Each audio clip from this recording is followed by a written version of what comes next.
കാലിഫോർണിയയിലെ ധമ്മദേന വിപസന സെൻ്ററിൽ 19 ഫെബ്രുവരി 2006 ബന്ദേ വിമലാരംസി വ്യാഖ്യാനം ചെയ്ത മജ്ജിമ നികായ 20 വിതക്ക സൂത്ത എന്ന സൂത്രത്തിൻ്റെ മലയാള പരിഭാഷ.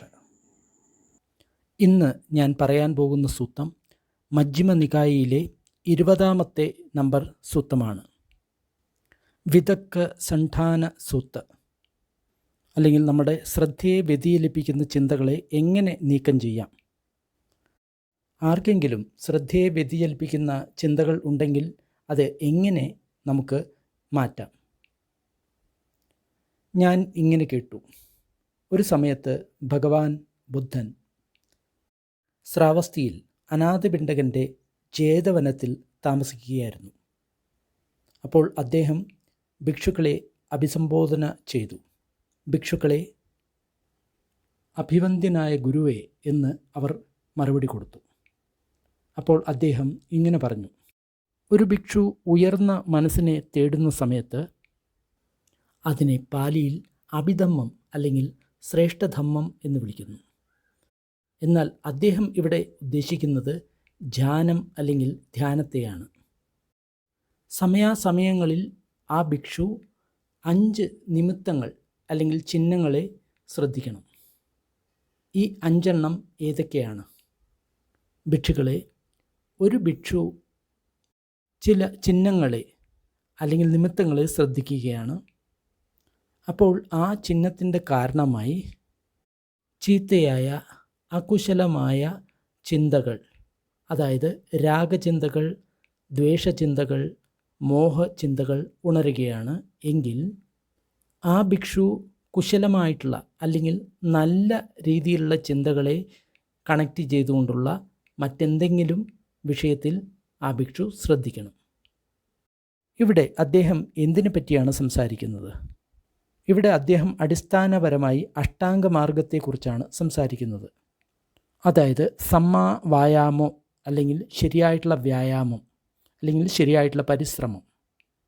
ശരിയായ വ്യായാമം എന്നാൽ നിങ്ങളുടെ മനസ്സ് പതറി എന്ന് നിങ്ങൾ അറിയുന്നു, എന്നിട്ട് ആ ചിന്തകളെ നിങ്ങൾ ഉപേക്ഷിക്കുന്നു, അവയെ വിടുന്നു, എന്നിട്ട് പുഞ്ചിരിക്കുന്നു, എന്നിട്ട് വീണ്ടും നിങ്ങളുടെ ധ്യാന വസ്തുവിലേക്ക് തിരിച്ചു വരുന്നു, എന്നിട്ട് നിങ്ങളുടെ ധ്യാന വസ്തുവിൽ നിങ്ങൾ തുടർച്ചയായി നിൽക്കുന്നു. ഞാനിന്ന് എല്ലാവരോടും സംസാരിച്ചു. അപ്പോൾ ഒരു കാര്യം മനസ്സിലായി, എല്ലാവരുടെ മനസ്സും വളരെ ആക്റ്റീവായിരുന്നു, അല്ലെങ്കിൽ ഒരുപാട് ചിന്തകൾ ഉള്ളതായിരുന്നു. ഇത് ഒട്ടും തന്നെ തെറ്റുള്ള കാര്യമല്ല. നിങ്ങളുടെ മനസ്സിൽ ചിന്തകൾ ഉണ്ടായിരുന്നു എന്നതിനർത്ഥം നിങ്ങളുടെ ധ്യാനം ചീത്തയായിരുന്നു എന്നല്ല. ധ്യാനം എന്നാൽ മനസ്സ് എങ്ങനെയാണ് ഒരു വസ്തുവിൽ നിന്ന് മറ്റൊരു വസ്തുവിലേക്ക് നീങ്ങുന്നത് എന്ന് മനസ്സിലാക്കലാണ്. ആ മനസ്സിൻ്റെ നീക്കത്തെയാണ് നമ്മൾ തിരിച്ചറിയേണ്ടത്. ചിന്ത വരുന്ന സമയത്ത് അത് നിങ്ങളുടെ ശ്രദ്ധയെ ധ്യാന വസ്തുവിൽ നിന്നും പിന്തിരിപ്പിക്കും. ഇവിടെ ധ്യാന വസ്തു എന്നാൽ മൈത്രീഭാവനയും അതുകൂടാതെ നിങ്ങൾക്കും നിങ്ങളുടെ മനസ്സിനും ഉള്ള സന്തോഷത്തിനുള്ള ആഗ്രഹമാണ്. ഈ ചിന്ത വരുന്ന സമയത്താണ് നിങ്ങൾ തിരിച്ചറിയുന്നത് നിങ്ങളുടെ ശ്രദ്ധ നിങ്ങളുടെ ധ്യാന വസ്തുവിൽ അല്ല ഈ സമയത്ത് വയ്ക്കുന്നത്. അപ്പോൾ നിങ്ങൾ ആ ചിന്തകളെ അല്ലെങ്കിൽ അനുഭവങ്ങളെ ഉപേക്ഷിക്കുന്നു. നിങ്ങളുടെ ധ്യാന വസ്തുവിൽ നിന്ന് നിങ്ങളുടെ ശ്രദ്ധയെ അകറ്റുന്ന ഏതൊരു കാര്യമായാലും ശരി, അതിനെ നിങ്ങൾ അതേപോലെ നിൽക്കാൻ സമ്മതിക്കുന്നു. നിങ്ങൾ ചിന്തകളെ കളയാൻ ആഗ്രഹിക്കുന്നില്ല, ചിന്തകളെ നിർത്താൻ ആഗ്രഹിക്കുന്നില്ല, ചിന്തകളെ അമർത്താൻ ആഗ്രഹിക്കുന്നില്ല, ചിന്തകളെ അടിച്ചോടിക്കാൻ ആഗ്രഹിക്കുന്നില്ല. എന്തെന്നാൽ അത് അവിടെ തന്നെ ഉണ്ട്. ആ ചിന്തകൾ അവിടെ തന്നെ ഉണ്ട് എന്ന് നിങ്ങൾ തിരിച്ചറിയുന്നു. ആ ചിന്തകളെ അവിടെ തന്നെ തുടരാൻ സമ്മതിക്കുക. നിങ്ങളുടെ ശ്രദ്ധ ആ ചിന്തകളിൽ വയ്ക്കരുത്. എന്നിട്ട് നിങ്ങളുടെ മനസ്സിൻ്റെ നീക്കം കാരണമുള്ള ആ പിരിമുറുക്കത്തെ നിങ്ങൾ സാവധാനം അയച്ചു വിടുക. ഇനി പുഞ്ചിരിക്കുക. എന്നിട്ട് സാവധാനത്തിൽ നിങ്ങളുടെ ധ്യാന വസ്തുവിലേക്ക് നിങ്ങളുടെ മനസ്സിനെ കൊണ്ടുവരിക. എന്നിട്ട് നിങ്ങളുടെ ധ്യാന വസ്തുവിൽ എത്ര സമയം തുടരാൻ സാധിക്കുമോ അത്രയും സമയം തുടരുക. ചിലപ്പോൾ നിങ്ങളുടെ ധ്യാന വസ്തുവിൽ നിങ്ങളുടെ മനസ്സ് ഒരു ക്ഷണമേ നിൽക്കുകയുള്ളൂ, അതിനുശേഷം അത് മറ്റെവിടേക്കെങ്കിലും പോകും. അങ്ങനെ ഉണ്ടാവുന്ന സമയത്തും നിങ്ങൾ നേരത്തെ പറഞ്ഞ കാര്യങ്ങൾ തന്നെ മുഴുവൻ ചെയ്യുക. ശ്രദ്ധയെ വ്യതിചലിപ്പിക്കുന്ന ചിന്തകളെ അവിടെ തന്നെ തുടരാൻ സമ്മതിക്കുക, റിലാക്സ് ചെയ്യുക അല്ലെങ്കിൽ അയച്ചു വിടുക, പുഞ്ചിരിക്കുക, എന്നിട്ട് നിങ്ങളുടെ ധ്യാനവസ്ഥയിലേക്ക് തിരിച്ചു വരുത്തുക. ഒരു പ്രാവശ്യം ഇരിക്കുന്ന സമയത്ത് എത്ര പ്രാവശ്യം നിങ്ങളുടെ മനസ്സ് അലഞ്ഞു തിരിയുന്നു എന്നതിനെപ്പറ്റി ഒട്ടും തന്നെ കാര്യമാക്കേണ്ടതില്ല.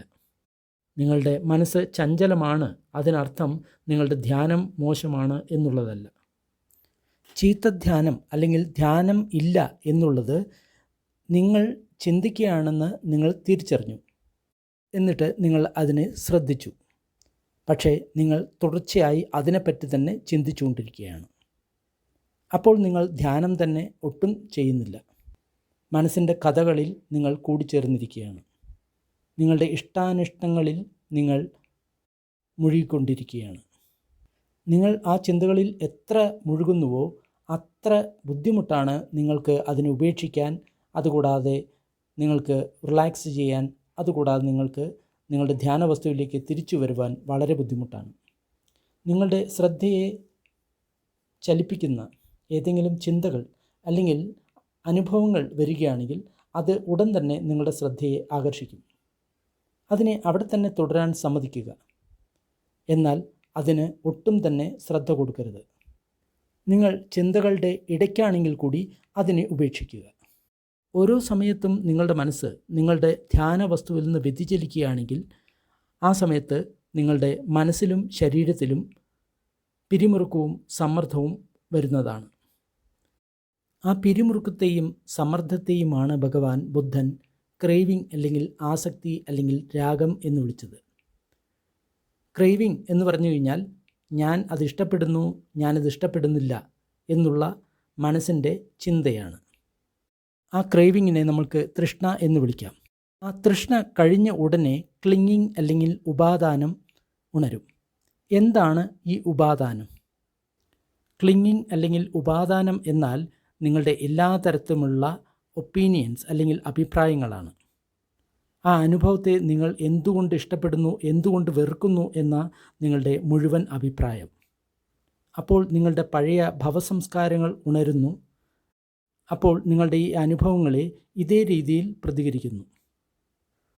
നമ്മളുടെ പഴയ ഭവസംസ്കാരങ്ങളുടെ സ്വഭാവം എന്തെന്നാൽ നമ്മൾ ഏതെങ്കിലും ഒരു അനുഭവം ഉണരുന്ന സമയത്ത് ആ അനുഭവത്തെ തന്നെ വീണ്ടും വീണ്ടും ചിന്തിച്ചുകൊണ്ടിരിക്കുന്നു എന്നതാണ്. ആ അനുഭവം അല്ലെങ്കിൽ ആ ഫീലിംഗ് അല്ലെങ്കിൽ ആ സംവേദനയെപ്പറ്റി നിങ്ങൾ എത്ര കണ്ട് ചിന്തിക്കുന്നുവോ അത്ര അധികം ആ ഫീലിംഗ് കൂടുതൽ ശക്തമാകും. അപ്പോൾ അത്രയും കൂടുതൽ നിങ്ങൾക്ക് ആ അനുഭവത്തോട് ആസക്തി ഉണ്ടാവും. എന്തെങ്കിലും ശക്തമായിട്ടുള്ള സംവേദന ഉണരുന്ന സമയത്ത് അല്ലെങ്കിൽ നിങ്ങളുടെ ധ്യാന വസ്തുവിൽ നിന്ന് നിങ്ങളുടെ ശ്രദ്ധ വ്യതിചലിപ്പിക്കുന്ന ഏതെങ്കിലും ചിന്തകൾ ഉണ്ടാകുന്ന സമയത്ത് നിങ്ങൾ കണ്ട ഉടനെ അതിനെ അവിടെ തന്നെ തുടരാൻ സമ്മതിക്കുക. എന്നിട്ട് നിങ്ങൾ റിലാക്സ് ചെയ്യുക, പുഞ്ചിരിക്കുക, എന്നിട്ട് നിങ്ങളുടെ ധ്യാന വസ്തുവിലേക്ക് നിങ്ങൾ തിരിച്ചു വരിക. ഞാൻ ചിലപ്പോൾ ആൾക്കാരോട് അവരുടെ ധ്യാനത്തെപ്പറ്റി ചോദിക്കാറുണ്ട്. നിങ്ങളുടെ ധ്യാനം എങ്ങനെയുണ്ടായിരുന്നു എന്ന് ചോദിക്കുന്നു. ആ സമയത്ത് രസകരമായിട്ടുള്ള മറുപടികളാണ് എനിക്ക് കിട്ടുന്നത്. എനിക്ക് വളരെ നല്ല ഒരു ധ്യാനമുണ്ടായി, എൻ്റെ മനസ്സ് ധ്യാന വസ്തുവിൽ തന്നെ നിലനിന്നു, അതൊട്ടും തന്നെ മൂവ് ചെയ്തില്ല, അത് വളരെ നല്ല ഒരു ധ്യാനമായിരുന്നു, അത് വളരെ നല്ല ഒരു ധ്യാനം തന്നെ ആയിരുന്നു. എന്നാൽ നിങ്ങൾ വന്ന് എന്നോട് പറയുകയാണ് എൻ്റെ ധ്യാനം ഒട്ടും നല്ലതല്ല, കാരണം എൻ്റെ മനസ്സ് ഒരുപാട് അലഞ്ഞു തിരിയുന്നതായിരുന്നു. അപ്പോൾ എൻ്റെ അടുത്ത ചോദ്യം നിങ്ങളോട് ഈ രീതിയിലായിരിക്കും, അപ്പോൾ നിങ്ങളതിനെ തിരിച്ചറിഞ്ഞോ? എന്നിട്ട് നിങ്ങൾ അതിനെ അവിടെ തന്നെ തുടരാൻ സമ്മതിച്ചോ? നിങ്ങൾ റിലാക്സ് ചെയ്യുക അല്ലെങ്കിൽ ശരീരം അയച്ചു വിട്ടോ? എന്നിട്ട് നിങ്ങളുടെ ധ്യാന വസ്തുവിലേക്ക് നിങ്ങൾ തിരിച്ചു വന്നുവോ? അപ്പോൾ നിങ്ങൾ പറയുകയാണ്, തീർച്ചയായിട്ടും ഞാനിതെല്ലാം ചെയ്തു, പക്ഷേ എൻ്റെ മനസ്സ് വീണ്ടും ഓടിക്കൊണ്ടിരിക്കുകയായിരുന്നു. അപ്പോൾ ഞാൻ പറയും, തീർച്ചയായിട്ടും നിങ്ങളുടെ മെഡിറ്റേഷൻ വളരെ നല്ലതായിരുന്നു അല്ലേ? ഇത് എല്ലാവരും ഒരു നല്ല ധ്യാനത്തെപ്പറ്റി ചിന്തിക്കുന്നതിന് തീർത്തും വിപരീതമായിട്ടുള്ള കാര്യമാണ്. എന്തുകൊണ്ടാണത്? എന്തെന്നാൽ നിങ്ങളുടെ മനസ്സിനെ വ്യതിചലിപ്പിക്കുന്ന ചിന്തകളെ നിങ്ങൾ പോകാൻ സമ്മതിക്കുന്ന സമയത്ത്, എന്നിട്ട് നിങ്ങൾ റിലാക്സ് ചെയ്തു, പുഞ്ചിരിച്ചു, എന്നിട്ട് വീണ്ടും നിങ്ങളുടെ ധ്യാന വസ്തുവിലേക്ക് നിങ്ങൾ തിരിഞ്ഞു വരികയാണ്. അപ്പോൾ നിങ്ങൾ നിങ്ങളുടെ മൈൻഡ്ഫുൾനെസ് അല്ലെങ്കിൽ സതി അല്ലെങ്കിൽ ശ്രദ്ധയെ നിങ്ങൾ കൂടുതൽ ശക്തിപ്പെടുത്തുകയാണ്. ഈ സമയത്ത് എന്താണ് സംഭവിക്കുന്നത് എന്ന് നിരീക്ഷിക്കാനുള്ള നിങ്ങളുടെ പാടവത്തെ നിങ്ങൾ വളർത്തിയെടുക്കുകയാണ്. നിങ്ങളുടെ മനസ്സ് ഒരുപാട് ചഞ്ചലമായിരുന്നു. അത് കാരണം നിങ്ങൾക്ക് അല്പം പ്രയത്നിക്കേണ്ടി വന്നു. എന്നാൽ അത് വളരെ നല്ല ഒരു ധ്യാനമായിരുന്നു. അതായത് ഭാരോദ്വഹനം ചെയ്യുന്നത് പോലെ അല്ലെങ്കിൽ ഭാരം ഉയർത്തുന്നത് പോലെ നിങ്ങൾ അത് ചെയ്യുന്നു, വീണ്ടും വീണ്ടും ചെയ്യുന്നു. അവസാനം നിങ്ങൾ വളരെ സ്ട്രെങ്ത്തുള്ള അല്ലെങ്കിൽ ശക്തിമാനായിട്ടുള്ള ഒരു വ്യക്തിയായിട്ട് മാറുന്നു. നിങ്ങളുടെ ധ്യാന സമയത്ത് നിങ്ങളുടെ മനസ്സ് ഒരുപാട് ചഞ്ചലമാണെങ്കിൽ അതിനർത്ഥം നിങ്ങളുടെ ശ്രദ്ധയെ കൂടുതൽ ശക്തിപ്പെടുത്താനായിട്ട് നിങ്ങൾ ശ്രമിക്കുകയാണ്. അപ്പോൾ ഇത് വളരെ നല്ല ഒരു മെഡിറ്റേഷനാണ്. ഇത് വെറും ഒരു മെഡിറ്റേഷനല്ല, വളരെ നല്ലൊരു മെഡിറ്റേഷനാണ്. ഞാൻ നേരത്തെ പറഞ്ഞതുപോലെ ചീത്ത ധ്യാനം എന്നാൽ നിങ്ങൾ ചിന്തിക്കുകയാണ് എന്ന് നിങ്ങൾ അറിഞ്ഞു, എന്നിട്ട് ആ ചിന്തയിൽ തന്നെ നിങ്ങൾ മുഴുകുകയാണ്. അതിനെ നിങ്ങൾ ഉപേക്ഷിക്കുന്നില്ല. ഇപ്പോൾ നിങ്ങൾ ധ്യാനിക്കുന്നതേയില്ല. തൃഷ്ണ അല്ലെങ്കിൽ ആസക്തി ഉണരുന്ന സമയത്ത് വളരെ രസകരമായിട്ടുള്ളൊരു സംഗതി നടക്കുന്നു. ഇത് വരുന്ന സമയത്ത് നിങ്ങളുടെ മനസ്സിലും ശരീരത്തിലും സമ്മർദ്ദവും പിരിമുറുക്കവും ഉണ്ടായിട്ട് വരുന്നു. ക്രേവിങ് അല്ലെങ്കിൽ തൃഷ്ണ അല്ലെങ്കിൽ ആസക്തി എന്നത് ഞാൻ ഇഷ്ടപ്പെടുന്നു, ഞാൻ ഇഷ്ടപ്പെടുന്നില്ല എന്നുള്ള ചിന്തയുള്ള മനസ്സാണ്. നമ്മൾ ഇവിടെ എന്തുകൊണ്ടാണ് തുടങ്ങുന്നത്? ഈ ഞാൻ എന്നത് തെറ്റായിട്ടുള്ള ഒരു ചിന്തയുടെ അല്ലെങ്കിൽ ആത്മഭാവത്തിൻ്റെ ഒരു തുടക്കമാണ്. അത്ത എന്ന് പറയുന്ന കാര്യത്തിൻ്റെ തുടക്കമാണ്. അതായത് ഈ അനുഭവം എന്നിലാണ്, ഞാനാണ്, ഇത് ഞാനാണ് എന്ന തോന്നൽ. തൃഷ്ണ ഉണരുമ്പോൾ മാത്രമാണ് ആ സംവേദനയെപ്പറ്റിയുള്ള മുഴുവൻ ചിന്തകളും തുടങ്ങുന്നത്. ഈ സംവേദന എൻ്റെയാണ്, ഈ സംവേദന ഞാനാണ്, ഇതാണ് ഞാൻ. ഇങ്ങനെ നമ്മൾ ചിന്തിക്കുന്ന സമയത്ത് നമ്മുടെ മനസ്സ് കൂടുതൽ കൂടുതൽ സങ്കുചിതമാകും. ആ സങ്കോചത്തെയാണ് നമ്മൾ ഭവസംസ്കാരം എന്ന് വിളിക്കുന്നത്. മിക്ക ആൾക്കാരും ഇതിനെ തർജ്ജമ ചെയ്യുന്നത് ജനനം അല്ലെങ്കിൽ എക്സ്പീരിയൻസ് അല്ലെങ്കിൽ അനുഭവം എന്നുള്ളതാണ്. എന്നാൽ ഇതിൻ്റെ യഥാർത്ഥ അർത്ഥം എന്നത് നമ്മളുടെ പഴയ സ്വഭാവങ്ങൾ എന്നാണ്, അല്ലെങ്കിൽ ഭവസംസ്കാരങ്ങൾ എന്ന് വേണമെങ്കിൽ വിളിക്കാം. എൻ്റെ അഭിതമ്മ ടീച്ചർ സൈഡ യു ശീലാനന്ദ, അദ്ദേഹത്തിനോട് ഞാൻ വളരെ ദീർഘമായിട്ട് ഇതിനെപ്പറ്റി സംസാരിച്ചിട്ടുണ്ട്. ഭവ എന്ന് പറയുന്നതിൻ്റെ ശരിയായിട്ടുള്ള അർത്ഥം ഭവസംസ്കാരത്തിന് പകരം നമ്മുടെ പഴയ ഹാബിറ്റ്സ് അല്ലെങ്കിൽ പഴയ നമ്മളുടെ സ്വഭാവ രീതികൾ എന്ന് വേണമെങ്കിൽ പറയാം. എന്താണ് നമ്മുടെ സ്വഭാവ രീതി? ആ സംവേദന ഉണരുന്ന സമയത്ത് ഞാൻ അതേ രീതിയിലായിരിക്കും എപ്പോഴും പെരുമാറുക. വേദനയുള്ള ഒരു സംവേദന ഉണരുന്ന സമയത്ത് എനിക്ക് ഒരേ ഒരു പ്രതിക്രിയയായിരിക്കും ഉണ്ടാവുക. ആരെങ്കിലും നിങ്ങളോട് എന്തെങ്കിലും പറഞ്ഞു, അപ്പോൾ തന്നെ നിങ്ങളുടെ മനസ്സ് അതിനെ പിടിച്ചതിന് ശേഷം ഭയങ്കര ദേഷ്യം വന്നു. അതെങ്ങനെയാണ് സംഭവിച്ചത്? എനിക്ക് നിങ്ങളോട് ഒരു കാര്യം പറയാനുണ്ട്. അത് ഒരു ഭിക്ഷുവിൻ്റെ കാര്യമാണ്. ബുദ്ധൻ പറഞ്ഞു, ഒരു പ്രത്യേക രീതിയിൽ ഇരിക്കുന്ന ആൾക്കാർക്ക് ധർമ്മപ്രവചനം കൊടുക്കരുത് എന്നാണ് പറഞ്ഞത്. കാൽ പിണച്ചിരിക്കുക, കൈകെട്ടിയിരിക്കുക, അങ്ങനെ ചെയ്യുന്ന സമയത്ത് അത് ചെയ്യരുതെന്ന് ഞാൻ പറയും. കുറച്ച് വർഷങ്ങൾക്ക് മുൻപ് ഞാൻ ഒരു ശരീരഭാഷയുടെ ഒരു എക്സ്പേർട്ട് അല്ലെങ്കിൽ ബോഡി ലാംഗ്വേജ് വിദഗ്ധനായിട്ടുള്ള ഒരു വ്യക്തിയോട് ഞാൻ കുറച്ച് കാര്യങ്ങൾ ചോദിച്ചിട്ടുണ്ടായിരുന്നു. അപ്പോൾ അദ്ദേഹം ഒരുപാട് പരീക്ഷണങ്ങൾ നടത്തിയിട്ടുണ്ടായിരുന്നു. ഏകദേശം 100-ൽ കൂടുതൽ വ്യക്തികളിൽ അദ്ദേഹം പരീക്ഷണം നടത്തിയിരുന്നു. അവർക്ക് അദ്ദേഹം ചില കാര്യങ്ങൾ പറഞ്ഞു കൊടുത്തു. പക്ഷേ അദ്ദേഹം പറഞ്ഞു, ആദ്യം നിങ്ങളുടെ കാൽ പിണച്ചിരിക്കുക, കൈ കെട്ടിയിരിക്കുക. അതിനുശേഷം അദ്ദേഹം അവർക്ക് കൊടുത്തിട്ടുള്ള കാര്യങ്ങളെപ്പറ്റി ചോദിച്ചു കഴിഞ്ഞപ്പോൾ അവർക്ക് 60% കാര്യങ്ങളെ കറക്റ്റായിട്ട് പറയാൻ കഴിഞ്ഞുള്ളൂ. അതിനുശേഷം അദ്ദേഹം അവരോട് പറഞ്ഞു, നിങ്ങൾ കൈ നിവർത്തിയിരിക്കുക, പക്ഷേ നിങ്ങൾ കാൽ പിണച്ച് തന്നെ ഇരിക്കാം. അതിനുശേഷം അദ്ദേഹം നോക്കിയപ്പോൾ അവർക്ക് 70% കാര്യങ്ങൾ ശരിയായിട്ട് പിടികിട്ടി. അതിനുശേഷം അദ്ദേഹം അവരോട് പറഞ്ഞു, ഇനി നിങ്ങൾ കൈ കെട്ടിയിരിക്കരുത്, അതേപോലെ തന്നെ കാലും ക്രോസ് ചെയ്തിട്ട് ഇരിക്കരുത്. എന്നിട്ട് അദ്ദേഹം അവരോട് ഒരുപാട് കാര്യങ്ങൾ പറഞ്ഞു. അതിനുശേഷം ടെസ്റ്റ് ചെയ്ത് നോക്കിയപ്പോൾ അവർ 90% കൂടുതൽ വളരെ കറക്റ്റായിട്ട് പറഞ്ഞു. അതുകൊണ്ടാണ് ബുദ്ധൻ പറഞ്ഞത്, ചില രീതിയിൽ ഇരിക്കുന്ന ആൾക്കാരോട് ഒരിക്കലും ധർമ്മപ്രഭാഷണം നടത്തരുത് എന്ന്. നമ്മളിൽ ക്രേവിങ് അല്ലെങ്കിൽ തൃഷ്ണ അല്ലെങ്കിൽ ആസക്തി ഉണരുന്ന സമയത്ത് അത് എപ്പോഴും പിരിമുറുക്കവും അതേപോലെ തന്നെ സമ്മർദ്ദവുമായിട്ടായിരിക്കും പ്രകടമാകുന്നത്. ഞാൻ പറയുന്നത് വളരെ സൂക്ഷ്മമായിട്ടുള്ള കാര്യങ്ങളാണ്, അത് വളരെ സ്ഥൂലമല്ല. ചിലപ്പോൾ അത് വളരെ സ്ഥൂലമായിട്ടുള്ള രീതിയിലും നമുക്ക് അനുഭവിക്കാൻ സാധിക്കും. നിങ്ങളുടെ തലച്ചോറിനെ ചുറ്റിപ്പറ്റി ഒരു ആവരണമുണ്ട്. ആ ആവരണത്തിൻ്റെ പേരാണ് മെനിഞ്ചസ്. ഓരോ സമയത്ത് നിങ്ങളുടെ മനസ്സിൽ ചിന്തകൾ ഉണ്ടാകുമ്പോഴും ആ ആവരണം ഒന്ന് ചുരുങ്ങും. അത് വളരെ വലുതായിരിക്കില്ല, പക്ഷേ നിങ്ങളതിനെപ്പറ്റി പഠിച്ചു കഴിഞ്ഞാൽ നിങ്ങൾക്ക് അത് ശ്രദ്ധിക്കാൻ സാധിക്കും. അതായത് നിങ്ങളുടെ ശരീരത്തിലുള്ള സമ്മർദ്ദവും പിരിമുറുക്കവും അയച്ചു വിടുക എന്ന് ഞാൻ പറയുന്ന സമയത്ത് ഞാൻ ഉദ്ദേശിക്കുന്നത്, നിങ്ങൾ ഇറുക്കി പിടിച്ച കൈകളുടെ ടെൻഷൻ വിടുക, അതേപോലെ തന്നെ ടൈറ്റായി വെച്ചിരിക്കുന്ന നിങ്ങളുടെ ചുമലുകളുടെ ടെൻഷൻ വിടുക, അതേപോലെ തന്നെ അമർത്തി പിടിച്ചിരിക്കുന്ന നിങ്ങളുടെ ബാക്ക് സൈഡിലെ ടെൻഷൻ വിടുക എന്നുള്ള കാര്യങ്ങളൊക്കെയാണ്. അതേസമയം ഞാൻ പറയുന്നത് നിങ്ങളുടെ തലയിലുള്ള വളരെ സൂക്ഷ്മമായിട്ടുള്ള സമ്മർദ്ദവും പിരിമുറുക്കത്തെയും പറ്റിയും ആണ് ഞാൻ പറയുന്നത്. ഇവിടെ ഇരിക്കുന്ന എല്ലാവർക്കും തന്നെ അവരുടെ തലയിൽ ചെറിയ ഒരു സമ്മർദ്ദവും പിരിമുറുക്കവും ഉണ്ടായിരിക്കുന്നതാണ്. ഈ സൂക്ഷ്മമായിട്ടുള്ള ഈ ടെൻഷൻ അല്ലെങ്കിൽ പിരിമുറുക്കം ഉണ്ടെന്ന് അറിയുക, എന്നിട്ട് അതിനെ പോകാൻ സമ്മതിക്കുക, ഉപേക്ഷിക്കുക. നിങ്ങൾ അതിനെ ഉപേക്ഷിക്കുന്ന സമയത്ത് നിങ്ങളുടെ തലയിൽ ഒരു വികാസം പോലെ നിങ്ങൾക്ക് തോന്നും. അതുകൂടാതെ ആ സമ്മർദ്ദം പോയ പോലെ നിങ്ങൾക്ക് തോന്നും. അതിനുശേഷം നിങ്ങളുടെ മനസ്സ് വളരെ ശാന്തമാകും. കുറച്ച് സമയത്തേക്ക് ഒട്ടും തന്നെ ചിന്തകൾ ഇല്ലാതായിത്തീരുന്നത് നിങ്ങൾ കാണും. ഈ സമയത്ത് വളരെ നല്ല ഒരു ശ്രദ്ധ മാത്രമേ ഉള്ളൂ. ആ നല്ല ശുദ്ധമായിട്ടുള്ള ശ്രദ്ധയെ നിങ്ങൾ വീണ്ടും നിങ്ങളുടെ ധ്യാന വസ്തുവിലേക്ക് തിരിച്ചു കൊണ്ടുവരിക.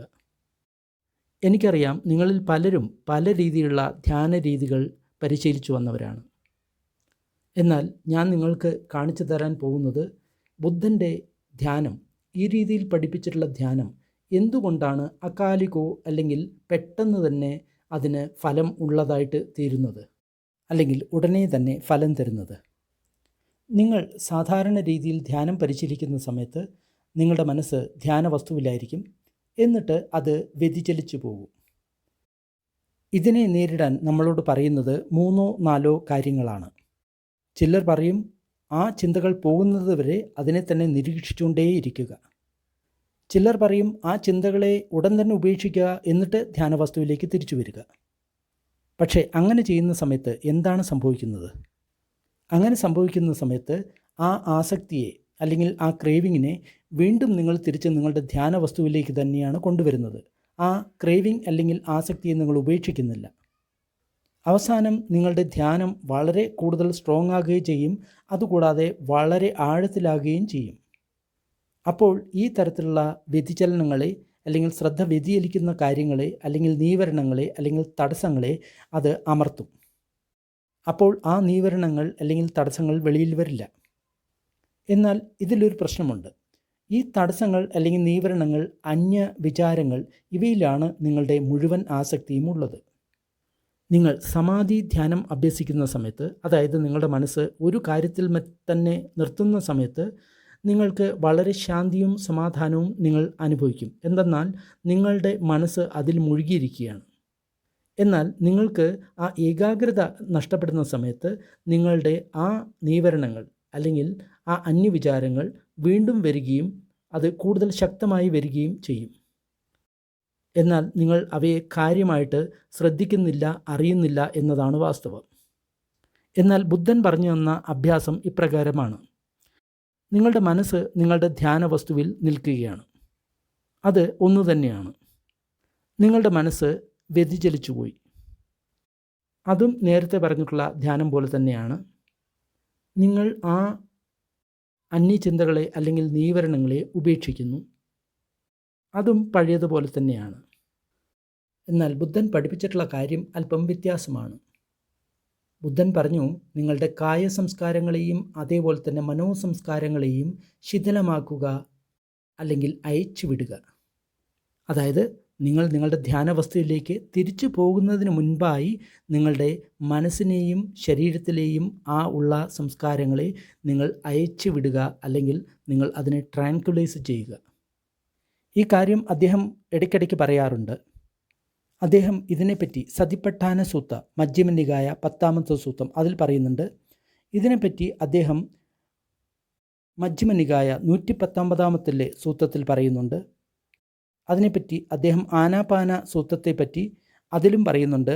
ആ ആനാപാന സൂത്രം മജ്ജിമ നികായ 118 അതിനെപ്പറ്റി അദ്ദേഹം സുത്ത നമ്പർ 62 പറയുന്നുണ്ട്. ബുദ്ധൻ അദ്ദേഹത്തിൻ്റെ പുത്രൻ രാഹുലിന് എങ്ങനെയാണ് ആനാപാന പരിശീലിക്കേണ്ടത് എന്ന് പറയുന്നുണ്ട്. ഞാൻ അതിൽ നിന്ന് തന്നെ വായിക്കാം. അതായത് ഇതൊരിക്കലും എൻ്റെ ഒരു ഐഡിയ അല്ല, അല്ലെങ്കിൽ ഞാൻ പറഞ്ഞിട്ടുള്ള കാര്യമല്ല. നമുക്ക് സുത്ത നമ്പർ 119 എടുക്കാം.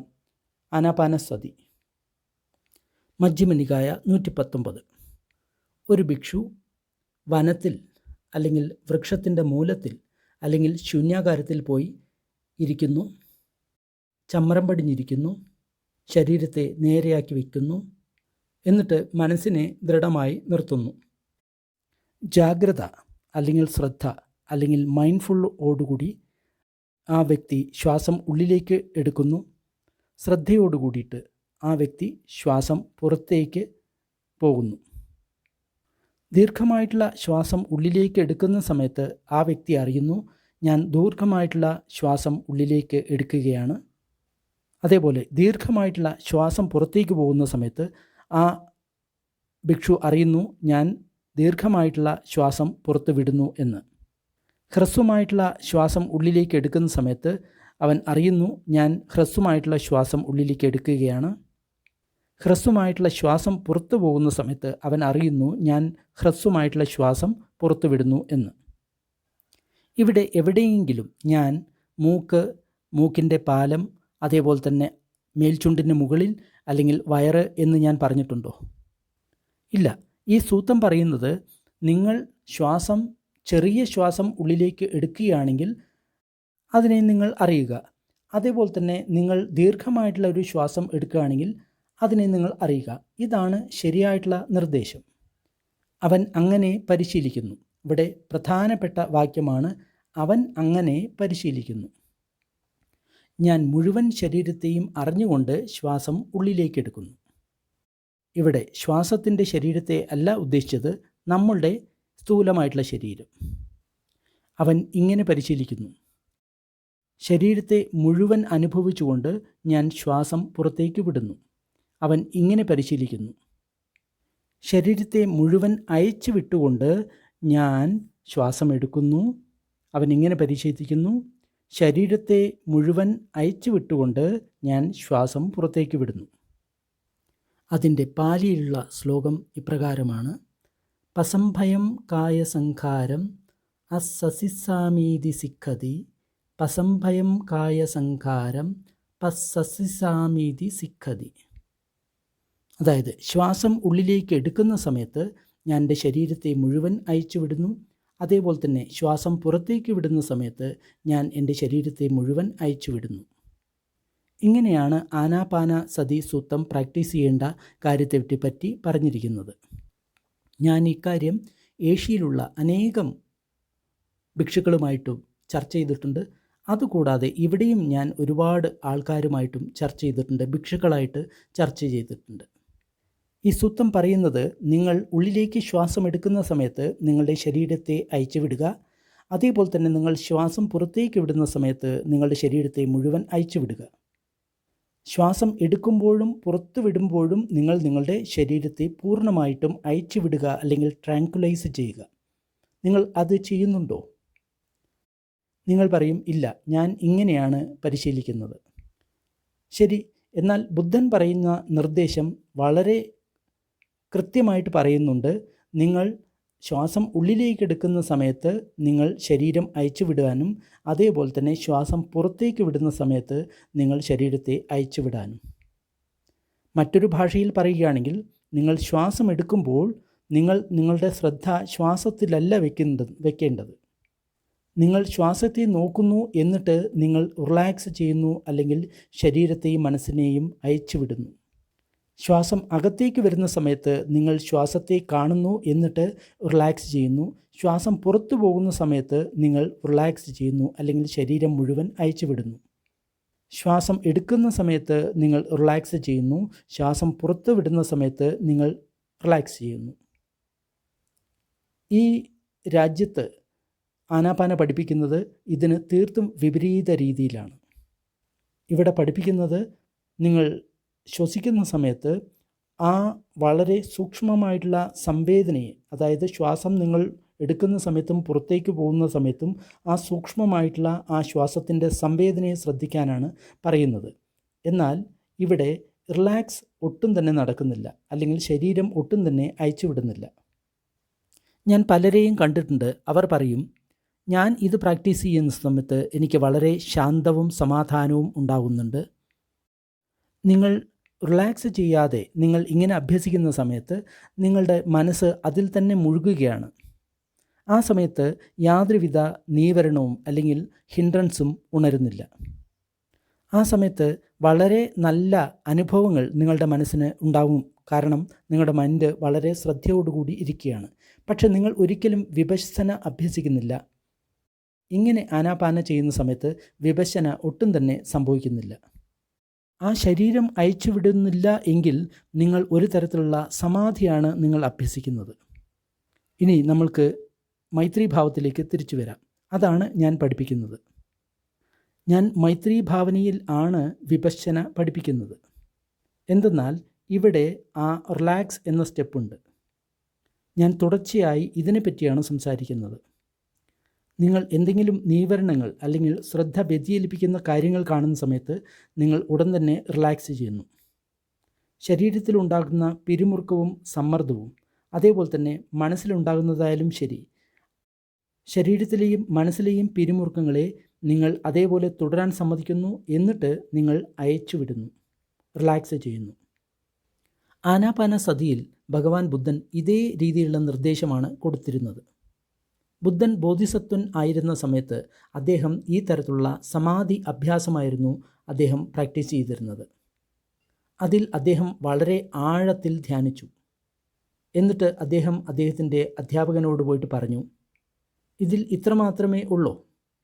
അപ്പോൾ ടീച്ചർ പറയും, അതെ, ഇത്ര മാത്രമേ ഉള്ളൂ, ഇത്രയും നിങ്ങൾക്ക് മുന്നേറാൻ സാധിക്കൂ. ആദ്യത്തെ ടീച്ചർ പറഞ്ഞു, അകിഞ്ചൻ, അതായത് ഒന്നുമില്ലാത്ത അവസ്ഥ വരെ, അതായത് 7ാമത്തെ ധ്യാനം വരെ മാത്രമേ ഉള്ളൂ എന്ന് പറഞ്ഞു. രണ്ടാമത്തെ ടീച്ചർ പറഞ്ഞു, നേവസഞ്ജ്ഞ നാസഞ്ജ്ഞായതന, അതായത് സംഖ്യ ഉണ്ട് എന്നും പറയാം, ഇല്ല എന്നും പറയാം, അങ്ങനത്തുള്ള 8ാമത്തെ ധ്യാനം വരെ പോകാം. ഇനി ഇതിനേക്കാൾ കൂടുതൽ ഒന്നും തന്നെ ഇല്ല, ഇത്ര മാത്രമേ ഉള്ളൂ. അപ്പോൾ ബോധിസത്വൻ പറഞ്ഞു, ഞാൻ ഇതിൽ സന്തുഷ്ടനല്ല, ഇനിയും എന്തൊക്കെയോ ഉണ്ട് എന്ന് എനിക്ക് അറിയാം, അതിന് മറ്റെന്തെങ്കിലും വഴി തേടേണ്ടി വരും. ഈ തരത്തിലുള്ള സമാധി ധ്യാനങ്ങൾ വളരെ പണ്ട് മുതൽ തന്നെ നിലവിലുണ്ടായിരുന്നു. എല്ലാവരും ഒരു രൂപത്തിൽ അല്ലെങ്കിൽ മറ്റൊരു രൂപത്തിൽ ഈ രീതിയിലുള്ള സമാധി ധ്യാനങ്ങളെ അഭ്യസിച്ചിരുന്നു. നിങ്ങൾ ഏത് മതത്തിൽപ്പെട്ടവരായാലും ഇതിൽ ഏതെങ്കിലും തരത്തിലുള്ള സമാധി ധ്യാനങ്ങളായിരിക്കും നിങ്ങൾ അഭ്യസിക്കുന്നത്. അവർ ഏത് തരത്തിലുള്ള ധ്യാനം പറഞ്ഞു കഴിഞ്ഞാലും അവർ മിക്കവാറും ഈ രീതിയിലുള്ള സമാധി ധ്യാനങ്ങളെ ആയിരിക്കും ഉദ്ദേശിക്കുന്നത്. ഞാൻ ബർമയിൽ 3 വർഷക്കാലം ഉണ്ടായിരുന്നു. ആ സമയത്ത് വളരെ നല്ല പണ്ഡിതന്മാരുമായിട്ട് എനിക്ക് സംസാരിക്കാനുള്ള അവസരം ഉണ്ടായിരുന്നു. അതിൽ ഒരു പണ്ഡിതൻ 6ാമത്തെ ബുദ്ധിസ്റ്റ് കൗൺസിൽ ഉണ്ടായിരുന്ന വ്യക്തിയായിരുന്നു. 6ാമത്തെ ബുദ്ധിസ്റ്റ് കൗൺസിലിൽ പ്രധാന ഉത്തരം നൽകുന്ന വ്യക്തി അദ്ദേഹമായിരുന്നു. അദ്ദേഹത്തിൻ്റെ പേര് മിങ്കുൺ സൈഡ എന്നായിരുന്നു. അദ്ദേഹം സുത്തത്തിൽ നിന്നും അതേപോലെ തന്നെ അതിൻ്റെ മറ്റുള്ള അനുവാദങ്ങളിൽ നിന്നും ഏകദേശം 12,000 പേജുകൾ ഓർമ്മിച്ച് ഇരിക്കുകയായിരുന്നു. അദ്ദേഹം ഒരു പരീക്ഷ എഴുതി. ഇവിടെ ഇരിക്കുന്ന പലരും കോളേജിൽ പോകുന്ന സമയത്ത് 4 മണിക്കൂറിൻ്റെ ഒരു ടെസ്റ്റിനെ പറ്റി കംപ്ലൈൻറ്റ് ചെയ്യാറുണ്ട്.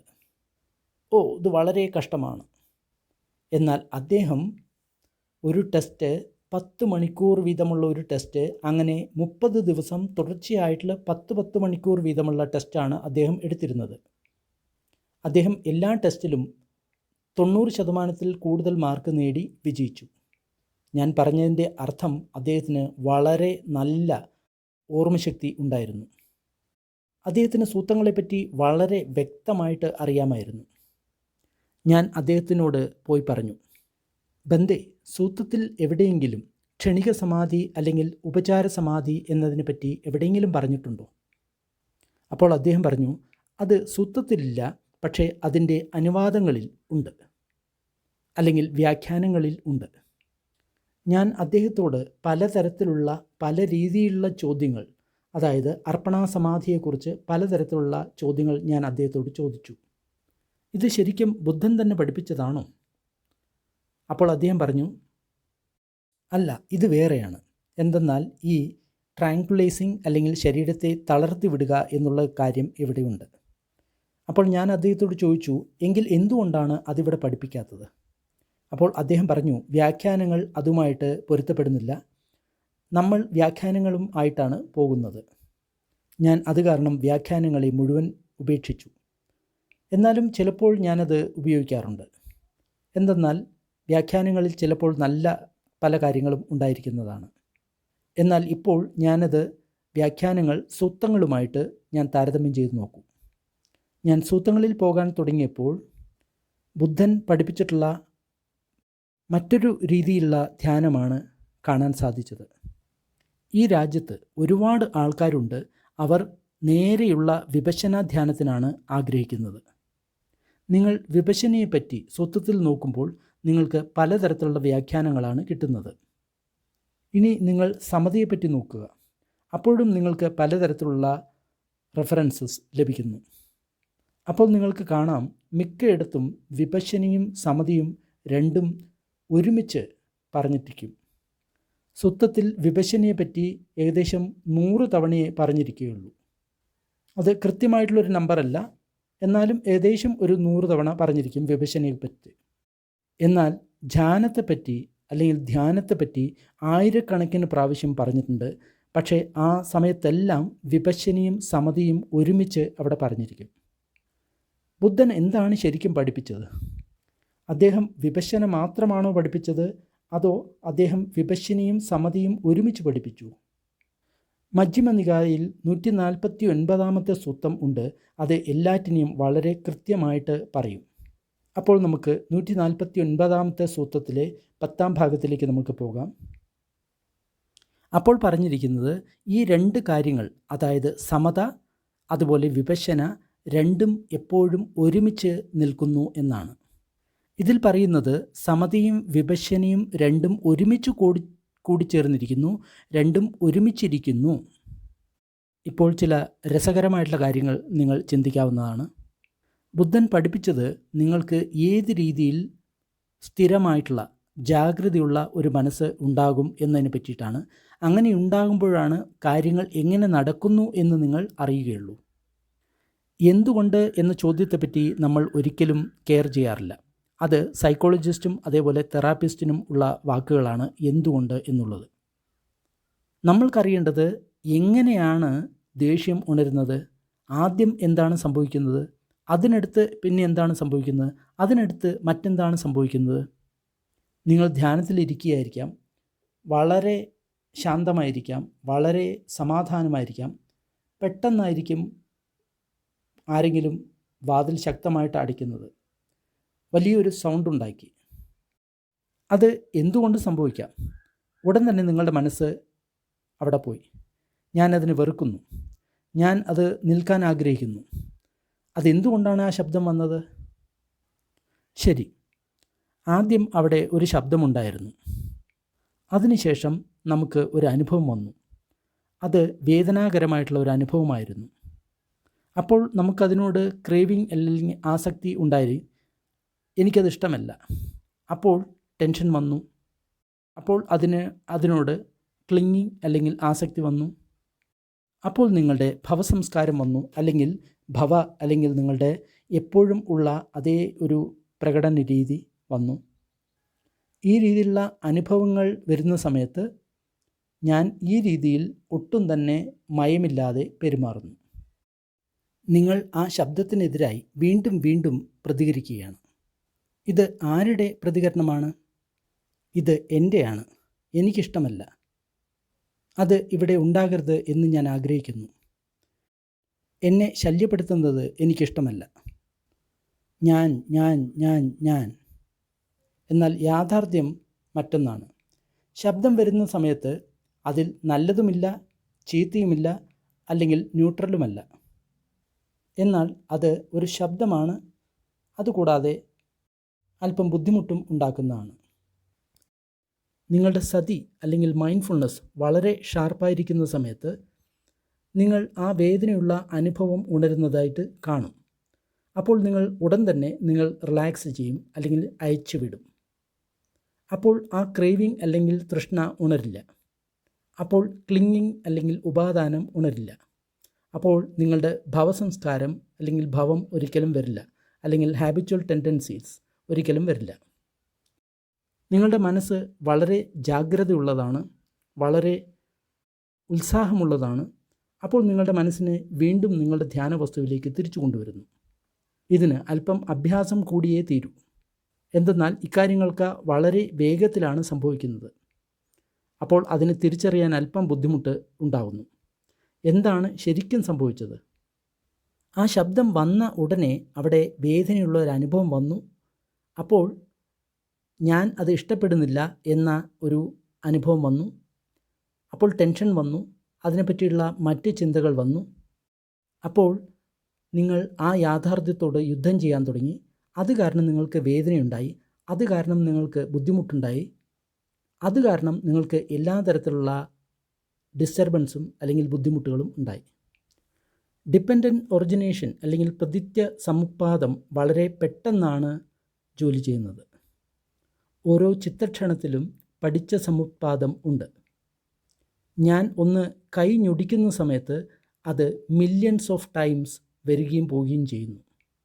ഇത് വളരെ ശീഘ്രതയിൽ വരികയും പോവുകയും ചെയ്യുന്നു, വളരെ പെട്ടെന്ന്. ആ തൃപ്തിയില്ലായ്മ എത്ര കണ്ട് ഉണരുന്നുവോ നിങ്ങൾ അതുമായിട്ട് നിങ്ങളെ താരതമ്യം ചെയ്യുന്നു. ആ തൃപ്തിയില്ലായ്മ നിങ്ങളുടെയാണെന്ന് നിങ്ങൾ കരുതുന്നു. അതുമൂലം നിങ്ങൾക്ക് കൂടുതൽ വേദനയുണ്ടാവുന്നു. ആ വേദനയെ നമ്മൾക്ക് എങ്ങനെ ഒഴിവാക്കാൻ സാധിക്കും? എനിക്ക് സെൻ ടീച്ചറായിട്ടുള്ള ഒരു കൂട്ടുകാരനുണ്ട്. അദ്ദേഹത്തിന് എന്നെ ഇഷ്ടമല്ല. കാരണം അദ്ദേഹം ബുദ്ധിസത്തെപ്പറ്റി പഠിപ്പിക്കുന്നത് ബുദ്ധിസം എപ്പോഴും ദുഃഖത്തെപ്പറ്റിയാണ് സംസാരിക്കുന്നത് എന്നുള്ള കാര്യമാണ്. അതിനുശേഷം അദ്ദേഹം അവിടെ തന്നെ ഇരിക്കും, കൂടുതലൊന്നും പറയില്ല. ദുഃഖത്തിൻ്റെ കാരണമെന്തെന്ന് അദ്ദേഹം പറയുന്നില്ല, അല്ലെങ്കിൽ ദുഃഖത്തെ ഇല്ലാതാക്കാൻ വഴിയുണ്ട് എന്നുള്ള കാര്യം പറയുന്നില്ല, അല്ലെങ്കിൽ അത് എങ്ങനെ ചെയ്യാം എന്നുള്ള കാര്യം പറയുന്നില്ല. അദ്ദേഹം പറയുന്നത് ഒന്ന് മാത്രം: ബുദ്ധിസം എന്നാൽ ദുഃഖം മാത്രമാണ്. വിപസ്സന പഠിപ്പിക്കുന്ന പലരെയും എനിക്കറിയാം. അവർ നിങ്ങൾക്ക് വേദന ഉണരാൻ ആഗ്രഹിക്കുന്നു. ദുഃഖകരമായ ആ സംവേദന ഉണർന്ന ഉടനെ അവർ നിങ്ങളോട് പറയും, നിങ്ങളുടെ ശ്രദ്ധ അതിൻ്റെ സെൻറ്ററിൽ കൊണ്ടുവയ്ക്കുക. എന്നിട്ട് ആ വേദനയെ നിങ്ങൾ നോക്കിക്കൊണ്ടിരിക്കുക. അതിൻ്റെ ശരിയായിട്ടുള്ള സ്വഭാവത്തെ നിങ്ങൾ അറിഞ്ഞുകൊണ്ടിരിക്കുക. നിങ്ങളുടെ മുട്ടിലുള്ള വേദനയെ നോക്കാനാണ് പറയുന്നത്. അല്ലെങ്കിൽ മറ്റെവിടെ വേദനയുണ്ടെങ്കിലും അതിനെ നോക്കാനാണ് പറയുന്നത്. അതിൻ്റെ വിവിധ തരം സ്വഭാവങ്ങളോട് കൂടിയിട്ട് അതിനെ നോക്കണം. അത് വരുന്നതും പോകുന്നതും നോക്കണം. അങ്ങനെ ചെയ്യുന്ന സമയത്ത് ഒരു കാര്യം നിങ്ങൾ ശ്രദ്ധിച്ചിരിക്കില്ല. മനസ്സ് എങ്ങനെയാണ് ആ വേദനയോട് പ്രതികരിക്കുന്നത് എന്ന് നിങ്ങൾ നോക്കുന്നില്ല. മനസ്സ് ആ വേദനയെ ചുറ്റിപ്പറ്റി തന്നെ നിൽക്കുകയാണ്. അത് ആ വേദന അവിടെ ആഗ്രഹിക്കുന്നില്ല. വേദനയുടെ സ്വഭാവം തന്നെ നമ്മൾക്ക് ഇഷ്ടമില്ലാത്തതാണ്. നിങ്ങളുടെ ശ്രദ്ധയെ ആ വേദനയുടെ നടുവിൽ തന്നെ നിർത്താൻ പറയുന്ന സമയത്ത് ശരിക്കും 4 ആര്യ സത്യങ്ങൾ നിങ്ങളെ പഠിപ്പിക്കുന്നുണ്ടോ? ഞാൻ നിങ്ങളോട് പറയുന്നത്, ആ തരത്തിലുള്ള അനുഭവം ഉണരുന്ന സമയത്ത് വേദന ഉണരുക തന്നെ ചെയ്യും. കാരണം നമ്മൾക്ക് ഒരു ശരീരമുണ്ട്. നിങ്ങൾ അതിനോട് എന്താണ് ചെയ്യാൻ പോകുന്നത്? ആദ്യം നിങ്ങൾ ആ വേദനയെ പറ്റിയുള്ള എല്ലാ ചിന്തകളെയും ശ്രദ്ധിക്കണം. എന്നിട്ട് ആ ചിന്തകളെ ഉപേക്ഷിക്കുക. അതിനുശേഷം റിലാക്സ് ചെയ്യുക, അല്ലെങ്കിൽ ശരീരത്തെയും മനസ്സെയും അയച്ചുവിടുക. അടുത്തതായി നിങ്ങൾ കാണുന്നത് നിങ്ങളുടെ മനസ്സ് ആ വേദനയ്ക്ക് ചുറ്റും നിൽക്കുകയാണ്. സത്യം എന്തെന്നാൽ ഈ തരത്തിലുള്ള അനുഭവങ്ങൾ വരുന്ന സമയത്ത് അത് അവിടെ തന്നെ ഉണ്ട്. എപ്പോഴെങ്കിലും നിങ്ങൾ സത്യത്തോട് യുദ്ധം ചെയ്യുകയാണെങ്കിൽ, എപ്പോഴെങ്കിലും നിങ്ങൾ ആ സത്യത്തിനെ നിയന്ത്രിക്കാൻ ശ്രമിക്കുകയാണെങ്കിൽ, എപ്പോഴെങ്കിലും ആ സത്യത്തെ അതല്ലാതെ മറ്റെന്തെങ്കിലും ആക്കി തീർക്കാൻ ശ്രമിക്കുകയാണെങ്കിൽ, അതാണ് ദുഃഖത്തിൻ്റെ കാരണം. ഞാൻ നിങ്ങളോട് എന്താണ് ചെയ്യാൻ പറഞ്ഞത്? ആ വേദനയെ അവിടെ നിൽക്കാൻ അനുവദിക്കുക. അത് ചിലപ്പോൾ നിങ്ങളെ ഒരുപാട് ബുദ്ധിമുട്ടിക്കുന്നുണ്ടാകാം. അത് വേദനിപ്പിക്കുന്ന ഒരു സംവേദനയാണ്. ആ വേദനയുള്ള സംവേദന അവിടെ നിന്നതുകൊണ്ട് പ്രശ്നങ്ങളൊന്നുമില്ല. അതാണ് ഈ സമയത്ത് സത്യം. അത് കാരണം വേറെ പ്രശ്നങ്ങളൊന്നുമില്ല. ആ വേദനയുള്ള സംവേദനയെ അവിടെ തന്നെ തുടരാൻ സമ്മതിക്കുക. എന്നിട്ട് നിങ്ങൾ റിലാക്സ് ചെയ്യുക. നിങ്ങൾ നിങ്ങളുടെ പുഞ്ചിരി മടക്കിക്കൊണ്ടുവരിക. എന്നിട്ട് നിങ്ങളുടെ ധ്യാനവസ്തുവിൽ വീണ്ടും പോകുക. ഈ തരത്തിലുള്ള സംവേദനകളുടെ സ്വഭാവം എന്തെന്നാൽ അത് ഉടൻ തന്നെ പോകില്ല. അതിനാൽ നിങ്ങളുടെ ശ്രദ്ധ വീണ്ടും അതിലേക്ക് തന്നെ പോകും. അപ്പോൾ നിങ്ങൾ അതിനെ നേരത്തെ ചെയ്ത പോലെ തന്നെ ചെയ്യണം. അതിനെപ്പറ്റിയുള്ള ചിന്തകൾ ഉപേക്ഷിക്കുക. എന്നിട്ട് റിലാക്സ് ചെയ്യുക. ആ വേദനയെ അവിടെ തന്നെ തുടരാൻ സമ്മതിക്കുക. എന്നിട്ട് റിലാക്സ് ചെയ്യുക. എന്നിട്ട് വീണ്ടും നിങ്ങളുടെ ധ്യാനവസ്തുവിലേക്ക് തിരിച്ചു വരിക. അങ്ങനെ ചെയ്യുന്ന സമയത്ത് നിങ്ങൾ എന്താണ് ചെയ്യുന്നത്? മുഴുവൻ അഷ്ടാംഗമാർഗവും നിങ്ങൾ പരിശീലിക്കുകയാണ്. നേരത്തെ നിങ്ങൾ വിചാരിച്ചത് ഇത് എൻ്റെ വേദനയാണ്, ഞാൻ ഇതിനെ ഇഷ്ടപ്പെടുന്നില്ല എന്നാണ്. എന്നാൽ ഇപ്പോൾ നേരെ തിരിച്ചാണ് നിങ്ങൾ ചിന്തിക്കുന്നത്. ഇത് ഒരു സംവേദന മാത്രമാണ്.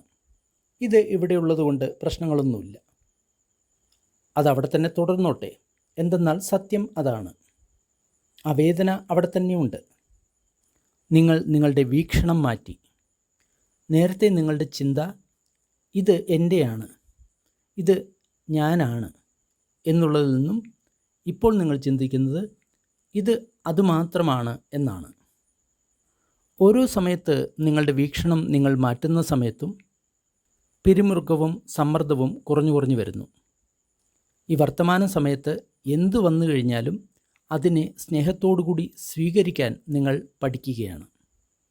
വർത്തമാന കാലത്ത് വരുന്ന എന്ത് സത്യമായാലും അതിനോട് നിങ്ങൾ യുദ്ധം ചെയ്യുന്ന സമയത്ത് വർത്തമാനകാലത്ത് വരുന്ന സത്യത്തെ നിങ്ങൾ ഇഷ്ടപ്പെടുന്നില്ല എങ്കിൽ തീർച്ചയായും നിങ്ങൾക്ക് പിന്നീട് ദുഃഖമുണ്ടാകും. ഭാവിയിൽ നിങ്ങൾക്ക് ദുഃഖമുണ്ടാകുക തന്നെ ചെയ്യും. ഭാവിയിൽ നിങ്ങൾ ബുദ്ധിമുട്ടുക തന്നെ ചെയ്യും. ഭാവിയിൽ നിങ്ങൾക്ക് ടെൻഷൻ ഉണ്ടാകുക തന്നെ ചെയ്യും. ഇതിനൊക്കെ നിങ്ങൾ എന്ത് പേര് കൊടുത്താലും ശരി, അത് വേദനിപ്പിക്കുന്നതാണ്. ദുഃഖത്തിൻ്റെ കാരണം എന്താണ്? രണ്ടാമത്തെ ആര്യസത്യം. ദുഃഖത്തിൻ്റെ കാരണം തൃഷ്ണയാണ്. തൃഷ്ണ എങ്ങനെയാണ് ഉത്ഭവിക്കുന്നത്? നിങ്ങളുടെ ശരീരത്തിലും മനസ്സിലും ഉള്ള സമ്മർദ്ദവും പിരിമുറുക്കവും ആയിട്ടാണ് ഈ തൃഷ്ണ ഉണരുന്നത്. ഓരോ സമയത്തും നിങ്ങൾ നിങ്ങളുടെ മനസ്സിലും ശരീരത്തിലുമുള്ള ഈ സമ്മർദ്ദത്തെയും പിരിമുറുക്കത്തെയും അയച്ചുവിടുന്ന സമയത്ത് അതാണ് മൂന്നാമത്തെ ആര്യസത്യം. അതാണ് ദുഃഖനിരോധം എന്ന വഴി. അത് ചെയ്യുന്നത് നിങ്ങൾ അഷ്ടാംഗ മാർഗം അഭ്യസിക്കുന്ന സമയത്താണ്. നമ്മൾക്ക് അതിനെപ്പറ്റി മറ്റൊരു ഭാഷണത്തിൽ പറയാം. ഓരോ സമയത്ത് നിങ്ങളുടെ ശ്രദ്ധ വ്യതിചലിക്കുന്ന സമയത്തും ഓരോ സമയത്ത് നിങ്ങളുടെ മനസ്സ് നിങ്ങളുടെ ധ്യാന വസ്തുവിൽ നിന്ന് വ്യതിചലിക്കുന്ന സമയത്തും അവിടെ ഈ തൃഷ്ണയുണ്ട്. അവിടെ ഈ സമ്മർദ്ദവും പിരിമുറുക്കവും ഉണ്ട്. ഓരോ സമയത്തും നിങ്ങൾ അത് കാണുന്ന സമയത്തും നിങ്ങൾ അതിനെ അവിടെ തന്നെ തുടരാൻ സമ്മതിക്കുന്നു. എന്നിട്ട് റിലാക്സ് ചെയ്യുന്നു. അപ്പോൾ നിങ്ങൾ മൂന്നാമത്തെ ആര്യസത്യമാണ് അഭ്യസിക്കുന്നത്. ഭിക്ഷുവായിട്ടുള്ള എൻ്റെ ഒരു സുഹൃത്ത്, അദ്ദേഹം ഓസ്ട്രേലിയയിൽ പണ്ഡിതനായിരുന്നു. ഞങ്ങൾ നിബ്ബാണ എന്ന വാക്കിനെ പറ്റി വളരെ വലിയ ഒരു ചർച്ച നടത്തി. നിബ്ബാണം എന്നാൽ എന്താണ്? അദ്ദേഹം രണ്ട് തരത്തിലുള്ള നിബ്ബാണം അല്ലെങ്കിൽ നിർവ്വാണത്തെപ്പറ്റി പറഞ്ഞുകൊണ്ടേയിരുന്നു. ഞാനത് നേരത്തെ കേട്ടിട്ടേയില്ല. അതെന്തുകൊണ്ടാണ്? ഒരു ലോകീയ നിബ്ബാണവും ഉണ്ട്. നീ എന്നാൽ ഇല്ല എന്നും ബാണ എന്നാൽ തീ എന്നും ആണ് അർത്ഥം. നിബ്ബാണം എന്നാൽ തീ അണയ്ക്കുക എന്നാണ് അർത്ഥം. എന്താണിവിടെ തീ? തൃഷ്ണയാണ് ഇവിടെ തീ എന്ന വാക്കുകൊണ്ട് ഉദ്ദേശിക്കുന്നത്. തൃഷ്ണ ഇല്ലാതാകുന്നത് നിങ്ങൾ അനുഭവിക്കണം.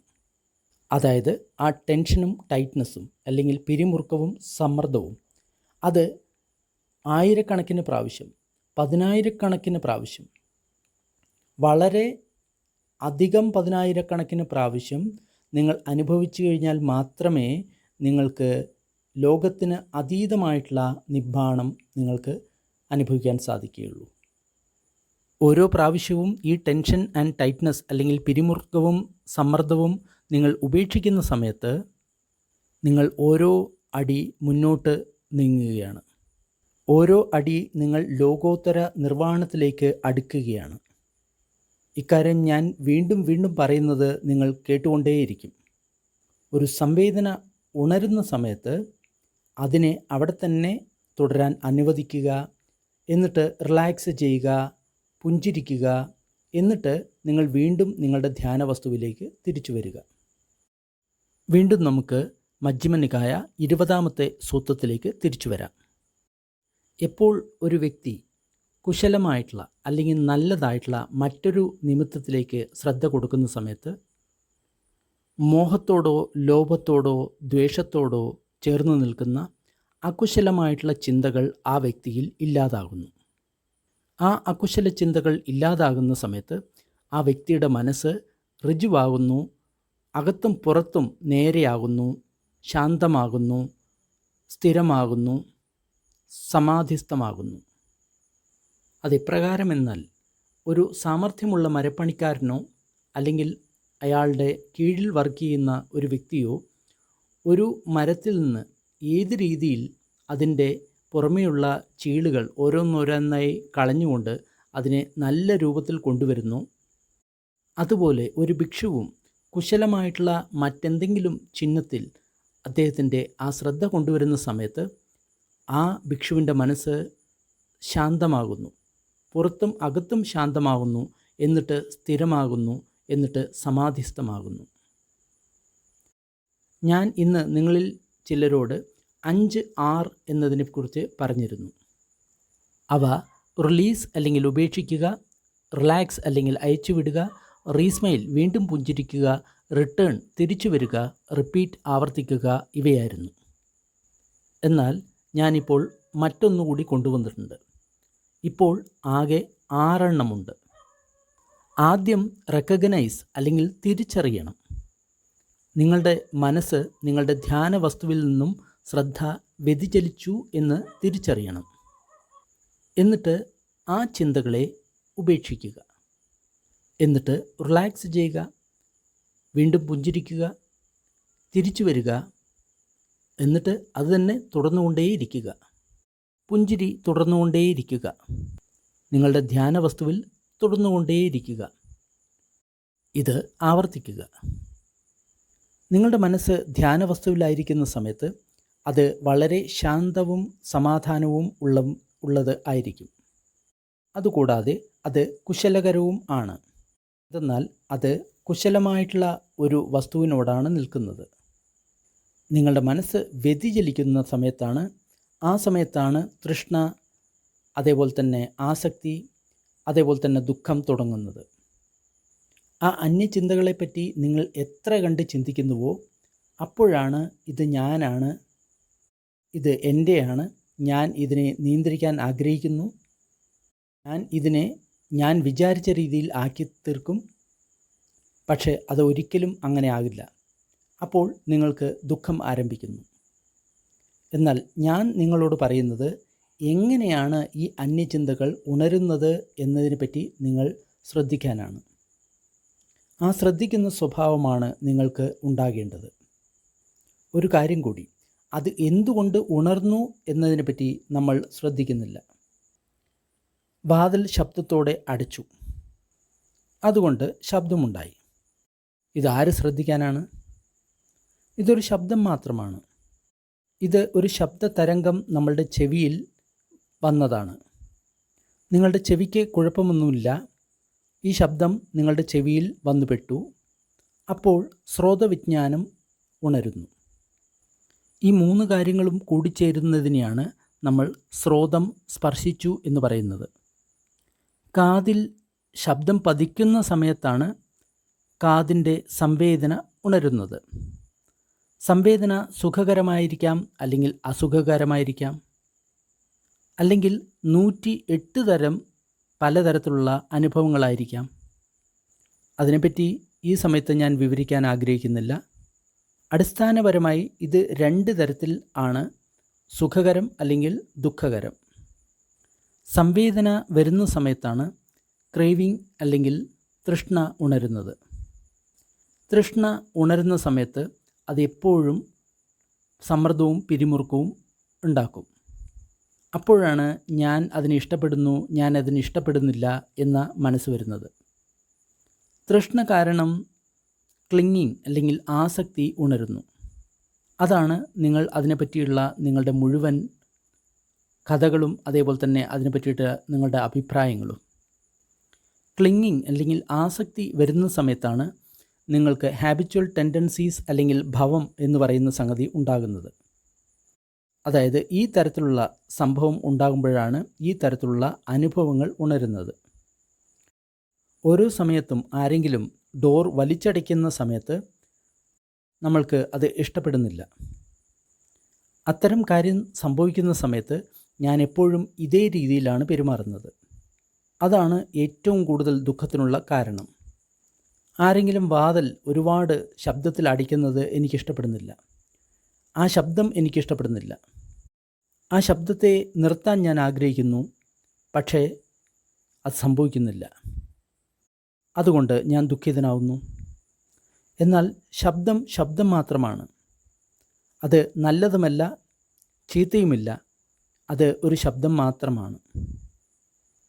അപ്പോൾ ആ ശബ്ദം അവിടെ നിൽക്കുന്നതുകൊണ്ട് എന്താണ് പ്രശ്നം? ഒരു പ്രശ്നവുമില്ല. എന്തുകൊണ്ടെന്നാൽ ആ ശബ്ദം അവിടെയുണ്ട്. നിങ്ങൾ ഇഷ്ടപ്പെട്ടാലും ഇല്ലെങ്കിലും ആ ശബ്ദം അവിടെ തന്നെയുണ്ട്. നിങ്ങൾക്ക് അതിൻ്റെ മേലെ ഒരു നിയന്ത്രണവും ഇല്ല. നിങ്ങൾ അതിനോട് പ്രതികരിക്കുന്ന സമയത്താണ് നിങ്ങൾക്ക് ദുഃഖമുണ്ടാകുന്നത്. ഞാൻ അതിനെ ഇഷ്ടപ്പെടുന്നില്ല. ഞാൻ അത് സംഭവിക്കുമ്പോൾ അതിനെ വെറുക്കുന്നു. ഇത് എൻ്റെ ധ്യാനത്തിന് ഭംഗമുണ്ടാക്കുന്നു. ഇത് എൻ്റെ മനസ്സിൻ്റെ സമനില തെറ്റിക്കുന്നു. ഞാൻ ദുഃഖിതനാവുന്നു. അങ്ങനെ നിങ്ങളുടെ മനസ്സ് ഒരു 100 കൂട്ടം കാര്യങ്ങളെപ്പറ്റി ചിന്തിക്കാൻ തുടങ്ങുന്നു. അപ്പോൾ ആ ചിന്തകളോടുകൂടി വേറെയും ഒരുപാട് ചിന്തകൾ വരുന്നു. അവയെല്ലാം കൂടി നിങ്ങളുടെ മനസ്സിനെ വീണ്ടും അകലേക്ക് കൊണ്ടുപോകുന്നു. വീണ്ടും നിങ്ങളുടെ ധ്യാന വസ്തുവിൽ നിന്ന് നിങ്ങളുടെ മനസ്സിനെ അകലേക്ക് കൊണ്ടുപോകുന്നു. ചിലപ്പോൾ ഒരുപാട് സമയം നിങ്ങൾ ആ ചിന്തകളിൽ തന്നെ മുഴുകിയിരിക്കും. അപ്പോൾ മറ്റാരെങ്കിലും ആ ഡോർ വലിച്ചടക്കും, അല്ലെങ്കിൽ ആ കാറ്റുകൊണ്ട് അവിടെ ഒരു ശബ്ദമുണ്ടാക്കും. അപ്പോൾ മറ്റൊരു ശബ്ദം കൂടി വരുന്നു. അപ്പോൾ വീണ്ടും നിങ്ങളുടെ മനസ്സ് പതറുന്നു. നിങ്ങൾ എന്തിനെപ്പറ്റി ചിന്തിക്കുന്നുവോ, എന്തിനെപ്പറ്റി ധ്യാനിക്കുന്നുവോ, അതായിരിക്കും പിന്നെ നിങ്ങളുടെ മനസ്സിൻ്റെ ചായ്വ്. ഏത് സമയത്ത് ഈ രീതിയിലുള്ള സംഗതികൾ നടക്കുന്നുവോ എനിക്കത് ഇഷ്ടപ്പെടുന്നില്ല. ഇതല്ലാതെ മറ്റെന്തെങ്കിലും ആകണം എന്നാണ് ഞാൻ ആഗ്രഹിക്കുന്നത്. നിങ്ങൾ എന്തിനെ ഏറ്റവും കൂടുതൽ ഇഷ്ടപ്പെടുന്നില്ലയോ, അപ്പോൾ നിങ്ങളുടെ മനസ്സ് കൂടുതൽ ഇഷ്ടപ്പെടായികയിലേക്ക് ചായുന്നതാണ്. രാവിലെ നമ്മൾ ഒരു കാര്യം പറയുന്നുണ്ടായിരുന്നു: ഒരിക്കലും ദേഷ്യത്തെ ദേഷ്യം കൊണ്ട് കീഴടക്കാൻ സാധിക്കില്ല. ഈ ലോകത്ത് ദേഷ്യത്തെ കീഴടക്കാൻ സ്നേഹം കൊണ്ട് മാത്രമേ സാധിക്കൂ.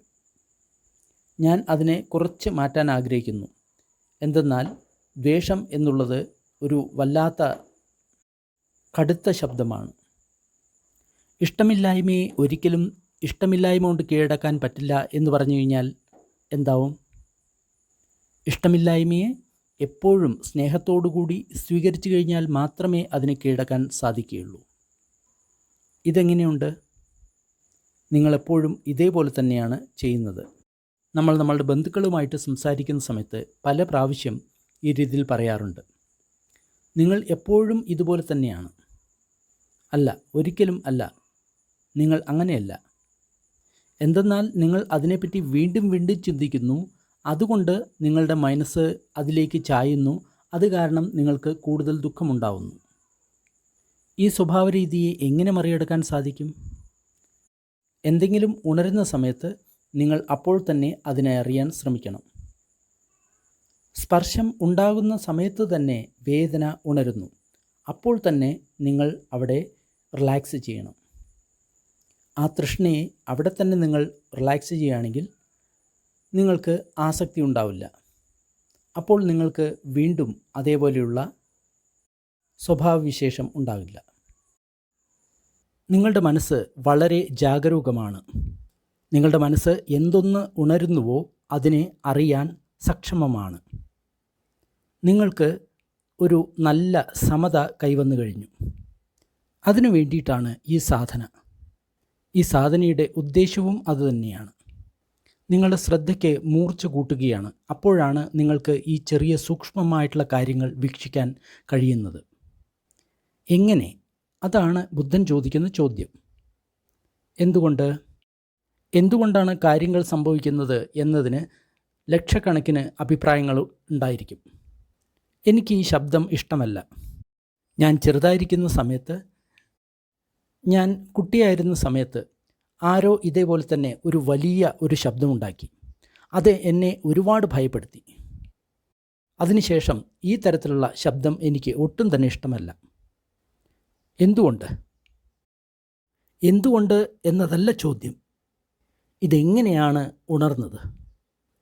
നിങ്ങളുടെ നീവരണങ്ങൾ അല്ലെങ്കിൽ അന്യചിന്തകളിൽ നിന്ന് നിങ്ങൾക്ക് മോചിതരാകാൻ വേണ്ടി ഇതെങ്ങനെയാണ് ഉണരുന്നത് എന്ന് നിങ്ങൾ അറിയണം.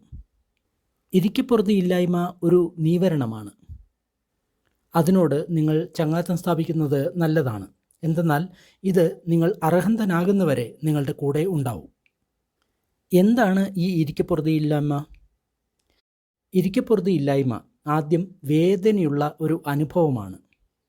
ആ സമയത്ത് ഞാൻ അത് ഇഷ്ടപ്പെടുന്നു, ഞാൻ അത് ഇഷ്ടപ്പെടുന്നില്ല എന്ന് പറയുന്ന എല്ലാ കഥകളും വരും. ഈ ഇരിക്കപ്പുറതിയെ ഇല്ലായ്മയെ ന്യായീകരിക്കാനുള്ള എല്ലാ കാര്യങ്ങളും നടക്കും. നിങ്ങളുടെ ശ്രദ്ധയെ വ്യതിചലിപ്പിക്കുന്ന എല്ലാ കാര്യങ്ങളും ഇരിക്കപ്പുറതിയില്ലായ്മയാണ്. നിങ്ങളുടെ ശ്രദ്ധയെ ധ്യാനവസ്തുവിൽ നിന്നും വ്യതിചലിപ്പിക്കുന്ന എല്ലാം ഇരിക്കപ്പുറതിയില്ലായ്മയാണ്. നിങ്ങൾ ധ്യാനത്തിലിരിക്കുകയാണ്. ഉടൻ തന്നെ നിങ്ങൾ കഴിഞ്ഞ വർഷം സംഭവിച്ചിട്ടുള്ള ഒരു കാര്യത്തെപ്പറ്റി ഓർക്കാൻ തുടങ്ങി. കഴിഞ്ഞ ആഴ്ച എന്താണ് സംഭവിച്ചത്? ഇന്നലെ എന്താണ് സംഭവിച്ചത്? ഇനി നാളെ എന്ത് സംഭവിക്കും?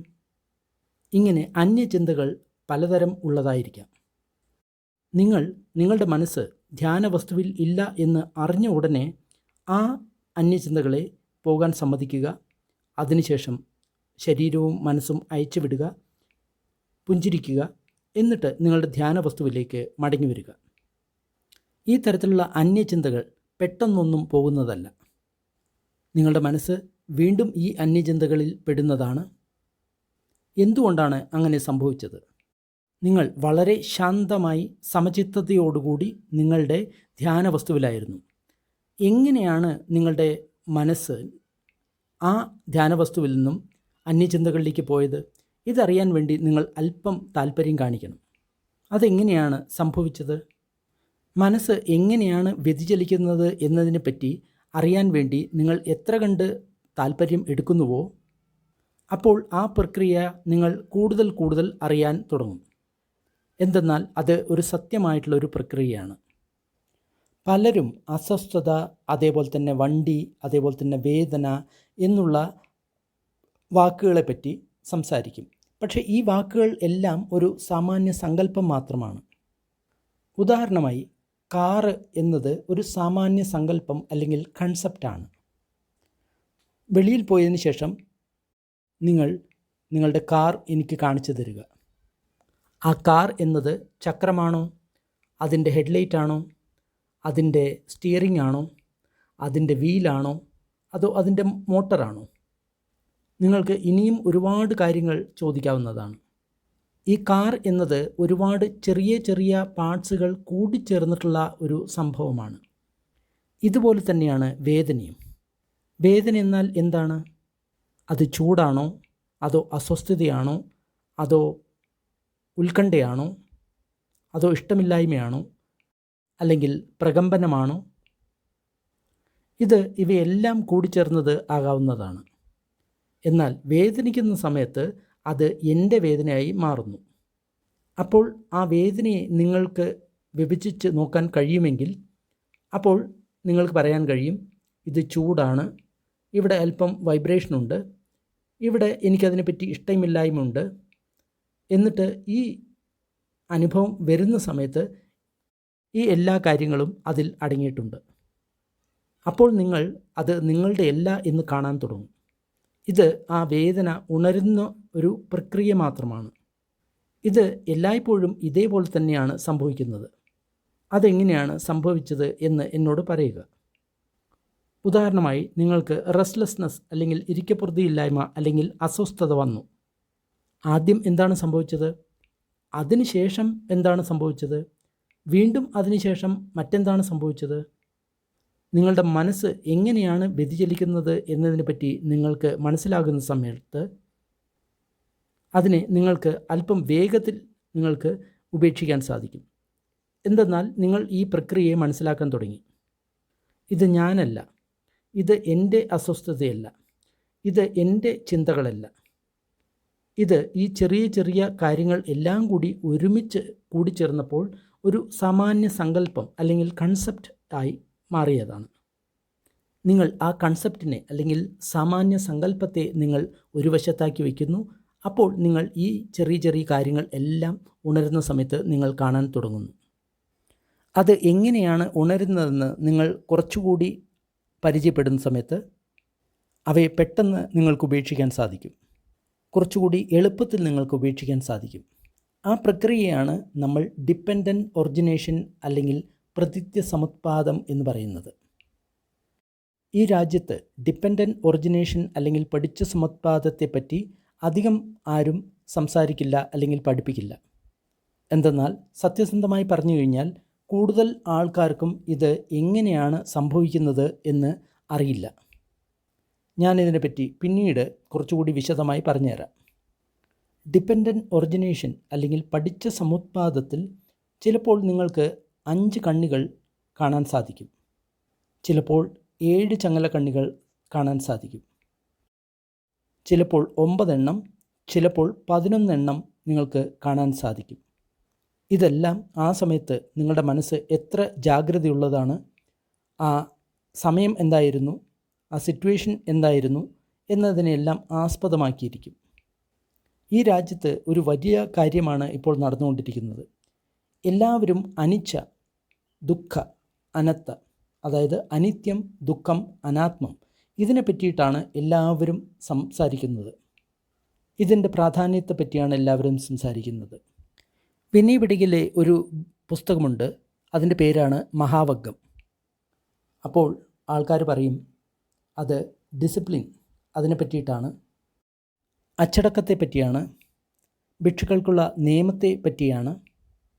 എന്നാൽ അതിൽ കൂടുതൽ കാര്യങ്ങളുണ്ട്, അതിൽ ഒരുപാട് സുത്തങ്ങളുണ്ട്. എങ്ങനെയാണ് ധ്യാനിക്കേണ്ടത് എന്നതിനെപ്പറ്റി അതിൽ ഒരുപാട് ഉപദേശങ്ങളുണ്ട്. മഹാവഗ്ഗയിൽ ഇങ്ങനെ പറയുന്നു: പഠിച്ച സമുത്പാദത്തെ ഒരിക്കലും കാണാതെ നിങ്ങൾക്ക് അനിച്ഛ, ദുഃഖ, അനത്ത എന്നിവയെ കാണാൻ സാധിക്കും. എന്നാൽ അനിച്ഛ, ദുഃഖ, അനത്ത ഇവയെ കാണാതെ നിങ്ങൾക്ക് ഒരിക്കലും പഠിച്ച സമുത്പാദത്തെ കാണാൻ സാധിക്കില്ല. ഇത് വളരെ സുപ്രധാനമായിട്ടുള്ളൊരു പ്രസ്താവനയാണ്. അത് വളരെ പ്രധാനപ്പെട്ട ഒരു കാര്യമാണ്. നിങ്ങൾക്ക് എപ്പോഴും അനിച്ഛ, ദുഃഖ, അനത്ത അല്ലെങ്കിൽ അനിത്യം, ദുഃഖം, അനാത്മം എന്നുള്ള കാര്യം നിങ്ങൾക്ക് പഠിച്ച സമുത്പാദത്തിൽ നിങ്ങൾക്ക് എപ്പോഴും കാണാൻ സാധിക്കും. അതെങ്ങനെയാണ് ജോലി ചെയ്യുന്നത് എന്ന് നിങ്ങൾക്ക് കാണാൻ സാധിക്കും. നിങ്ങളുടെ മനസ്സ് ശാന്തമാകുന്ന സമയത്ത് നിങ്ങൾ ഇതിനെപ്പറ്റി കൂടുതൽ ബോധവാനാകും. ദയവ് ചെയ്ത് അക്ഷമരാകേണ്ട ആവശ്യമില്ല. നിങ്ങൾ ഇതിനോട് കളിക്കുക. ഇതിനെ വിനോദമുള്ള ഒരു കളിയായി നിങ്ങൾ എടുക്കുക. അപ്പോൾ നിങ്ങളുടെ ശ്രദ്ധ പതുക്കെ ഉണരാൻ തുടങ്ങും. അപ്പോൾ നിങ്ങൾക്ക് ഇവയെ എല്ലാറ്റിനെയും കറക്റ്റായിട്ട് മനസ്സിലാക്കാൻ സാധിക്കും. അവയെ എല്ലാം ഒരേ സമയത്ത് കാണാൻ സാധിക്കില്ല, എന്നാൽ ഓരോ സമയത്ത് ഓരോന്നിനെ നിങ്ങൾക്ക് കാണാൻ സാധിക്കും. അത് കുഴപ്പമില്ല. എന്നാൽ നിങ്ങൾ ബോധവാനാകേണ്ട കാര്യം അതിലെ ഏറ്റവും ദുർബലമായിട്ടുള്ള ചങ്ങല കണ്ണി എന്നുള്ളത് ക്രേവിങ് അല്ലെങ്കിൽ തൃഷ്ണയാണ്. നിങ്ങളുടെ ശരീരത്തിലും മനസ്സിലും പിരിമുറുക്കമുണ്ടാകുന്ന സമയത്ത് നിങ്ങൾക്ക് അതിനെ പെട്ടെന്ന് തിരിച്ചറിയാൻ സാധിക്കും. അത് കണ്ട ഉടനെ നിങ്ങൾ ഉടൻ തന്നെ റിലാക്സ് ചെയ്യുക അല്ലെങ്കിൽ അയച്ചു വിടുക, എന്നിട്ട് അതിനെ ഉപേക്ഷിക്കുക. അപ്പോൾ ആ ദുഃഖം പിന്നീട് ഒരിക്കലും ഉണരുകയില്ല. അപ്പോൾ നിങ്ങൾക്ക് നിങ്ങളുടെ അഭ്യാസത്തിൽ കൂടുതൽ കൂടുതൽ സ്ഥിരത കിട്ടും. അതുകൂടാതെ നിങ്ങളുടെ ദൈനംദിന ജീവിതത്തിലും നിങ്ങൾക്ക് ഒരു സമത കിട്ടും. ഞാൻ കണ്ട ഒരു കാര്യം, പ്രധാനമായും ഈ രാജ്യത്തിലേക്ക് തിരിച്ചു വന്നപ്പോൾ കണ്ട ഒരു കാര്യം, ഹിൻഡ്രൻസസ് അല്ലെങ്കിൽ നീവരണങ്ങൾ അല്ലെങ്കിൽ അന്യചിന്തകൾ നിങ്ങൾ ധ്യാനിക്കാൻ ഇരിക്കുമ്പോൾ മാത്രമേ വരികയുള്ളൂ എന്നാണ് നിങ്ങൾ വിചാരിച്ചിരിക്കുന്നത്. അതുകൂടാതെ ധ്യാനിക്കുമ്പോൾ മാത്രമേ നിങ്ങൾക്ക് ഈ നീവരണങ്ങൾ അല്ലെങ്കിൽ അന്യചിന്തകളെ നോക്കേണ്ടതുള്ളൂ എന്നാണ് നിങ്ങൾ വിചാരിച്ചിരിക്കുന്നത്. എന്നാൽ അത് തെറ്റാണ്. ഈ നീവരണങ്ങൾ അല്ലെങ്കിൽ അന്യചിന്തകൾ ഏത് സമയത്തും ഉണരാവുന്നതാണ്. നിങ്ങൾ ധ്യാനിക്കാനിരിക്കുമ്പോഴാണ് അതെങ്ങനെയാണ് ഉണരുന്നത് എന്ന് നിങ്ങൾക്ക് കറക്റ്റായിട്ട് മനസ്സിലാക്കാൻ സാധിക്കുക. അപ്പോൾ നിങ്ങളതിനെപ്പറ്റി കൂടുതൽ മനസ്സിലാക്കുന്നു. അപ്പോൾ അത് നിങ്ങളെ ആക്രമിച്ചു കഴിഞ്ഞാൽ അതിനെ നിങ്ങൾക്ക് പെട്ടെന്ന് ഉപേക്ഷിക്കാൻ സാധിക്കും. അതിനെ നിങ്ങൾക്ക് പെട്ടെന്ന് തിരിച്ചറിയാൻ സാധിക്കും. അത് സത്യത്തിൽ എന്താണ് എന്ന് നിങ്ങൾക്ക് അറിയാൻ സാധിക്കും. അതിനാൽ ഇത് എല്ലാ സമയത്തും വേണ്ട ഒരു അഭ്യാസമാണ്. അതുകൊണ്ടാണ് ഞാൻ ഈ കാര്യം ഊന്നി പറയുന്നത്. നിങ്ങൾ ദൈനംദിന ജീവിതത്തിൽ എന്തെല്ലാം കാര്യം ചെയ്യുകയാണെങ്കിലും അത് എന്ത് തന്നെയാണെങ്കിലും ഞാൻ നിങ്ങളുടെ മനസ്സിൻ്റെ ശ്രദ്ധ എങ്ങനെയാണ് ഒരു കാര്യത്തിൽ നിന്ന് മറ്റൊന്നിലേക്ക് പോകുന്നത് എന്ന് ശ്രദ്ധിക്കാൻ പറയുന്നത് ഈ കാര്യത്താലാണ്. നിങ്ങൾ നിങ്ങളുടെ ധ്യാന വസ്തുവിൽ തന്നെ നിൽക്കാൻ ശ്രദ്ധിക്കണം. നിങ്ങൾക്ക് ധ്യാന വസ്തുവിൽ നിൽക്കാൻ സാധിക്കുന്നില്ലെങ്കിൽ നിങ്ങൾ പുഞ്ചിരിക്കാൻ എങ്കിലും ശ്രമിക്കണം. എന്തുകൊണ്ടാണ് അങ്ങനെ പറഞ്ഞത്? നിങ്ങളുടെ മനസ്സ് ഉത്സാഹമുള്ളതാണെങ്കിൽ നിങ്ങൾക്ക് വളരെ പെട്ടെന്ന് നിങ്ങളുടെ ശ്രദ്ധയെ കേന്ദ്രീകരിക്കാൻ സാധിക്കും. നിങ്ങളുടെ മനസ്സ് കാര്യക്ഷമമാണെങ്കിൽ അത് പെട്ടെന്ന് കാര്യങ്ങളെ മനസ്സിലാക്കാൻ സാധിക്കും. അതിന് നിങ്ങളുടെ മനസ്സ് ഉത്സാഹം നിറഞ്ഞതായിരിക്കണം. പലപ്പോഴും ആൾക്കാർ എന്നെപ്പറ്റി പറയുന്നത് എനിക്ക് ഭ്രാന്താണ് എന്നാണ്. കാരണം ഞാൻ ആൾക്കാരോട് പുഞ്ചിരിക്കാൻ പറയും. അതുകൂടാതെ കാര്യങ്ങൾ ഗൗരവമില്ലാതെ എടുക്കാൻ പറയും. അതായത് രസകരമായി വിനോദ രൂപത്തിൽ കാര്യങ്ങളെ കാണാൻ പറയും. എന്നാൽ മിക്ക ആൾക്കാരും വിചാരിക്കുന്നത് ധ്യാനം എന്നത് വളരെ ഗംഭീരമായിട്ടുള്ള വിഷയം ആണ്. ജീവിതം വളരെ ഗംഭീരമാണ്. ആ പ്രസ്താവന പറഞ്ഞവനെ എൻ്റെ കയ്യിൽ കിട്ടിക്കഴിഞ്ഞാൽ ഞാൻ അവനെ ശരിയാക്കും. ജീവിതം സീരിയസ് അല്ലെങ്കിൽ ഗംഭീരം അല്ലെങ്കിൽ ഗൗരവം ആയിരിക്കണമെന്ന് ആരാണ് പറഞ്ഞത്? നമ്മൾ മുതിർന്നു വരുന്ന സമയത്ത് ഈ രീതിയിൽ ജീവിതത്തെ ഗംഭീരമായും ഗൗരവമായും കാണാനാണ് നമ്മളെ പഠിപ്പിച്ചു വച്ചിരിക്കുന്നത്. എന്നാൽ ഒരു കുട്ടിയായിരിക്കാനാണ് എനിക്കിഷ്ടം. ഞാനൊരു കുട്ടി തന്നെയാണ്. ഞാൻ ആരെയാണ് കളിയാക്കേണ്ടത്? നിങ്ങൾക്ക് സന്തോഷമുള്ള മനസ്സുണ്ടാകുന്ന സമയത്ത് നിങ്ങൾക്ക് ആ സമയത്ത് ആസക്തി ഉണ്ടാവില്ല. ഏഷ്യയിൽ ഒരു തെറ്റായിട്ടുള്ള കാര്യം നടക്കാറുണ്ട്. ധ്യാനം പഠിപ്പിക്കുന്ന ഭിക്ഷുക്കൾ വളരെ സീരിയസ് ആണ്. ഏഷ്യയിലുള്ള മിക്ക ആൾക്കാരും അവർ വളരെ സന്തോഷമുള്ളവരും അതേപോലെ തന്നെ ഒട്ടും തന്നെ ഗൗരവം ഇല്ലാത്തവരും ആണ്. അവർ സംസാരിക്കാനും അതേപോലെ കളിക്കാനും നേരം പോക്ക് പറയാനും സമയം കണ്ടെത്തുന്നു. എന്നാൽ ധ്യാനത്തിനുള്ള സമയമായാൽ ഈ ഭിക്ഷുക്കൾ വളരെ കർക്കശരായിട്ട് തീരും. ധ്യാനിക്കുന്ന ആൾക്കാർക്ക് പലപ്പോഴും സന്തോഷം ഉള്ളിൽ നിന്ന് വരുന്നതാണ്. അപ്പോൾ അവരുടെ ടീച്ചറുടെ അടുത്ത് പോയിട്ട് പറയും, എനിക്ക് ഉള്ളിൽ നിന്ന് സന്തോഷം വരുന്നു, അതെനിക്ക് വളരെ നന്നായിട്ട് തോന്നുന്നു. അപ്പോൾ ടീച്ചർ ആദ്യം പറയുന്ന വാക്യം ഇതായിരിക്കും, ഒരിക്കലും അതിനോട് ആസക്തി പുലർത്തരുത്. എന്നാൽ കഠിനാധ്വാനികളും അതേപോലെ ലക്ഷ്യബോധവും അതേപോലെ തന്നെ വളരെ ഗൗരവവും ഉള്ള പാശ്ചാത്യർ ഏഷ്യയിൽ പോയി കഴിഞ്ഞ് ആ ടീച്ചറെ കാണുന്ന സമയത്ത് അവർ എന്താണ് പറയുന്നത്?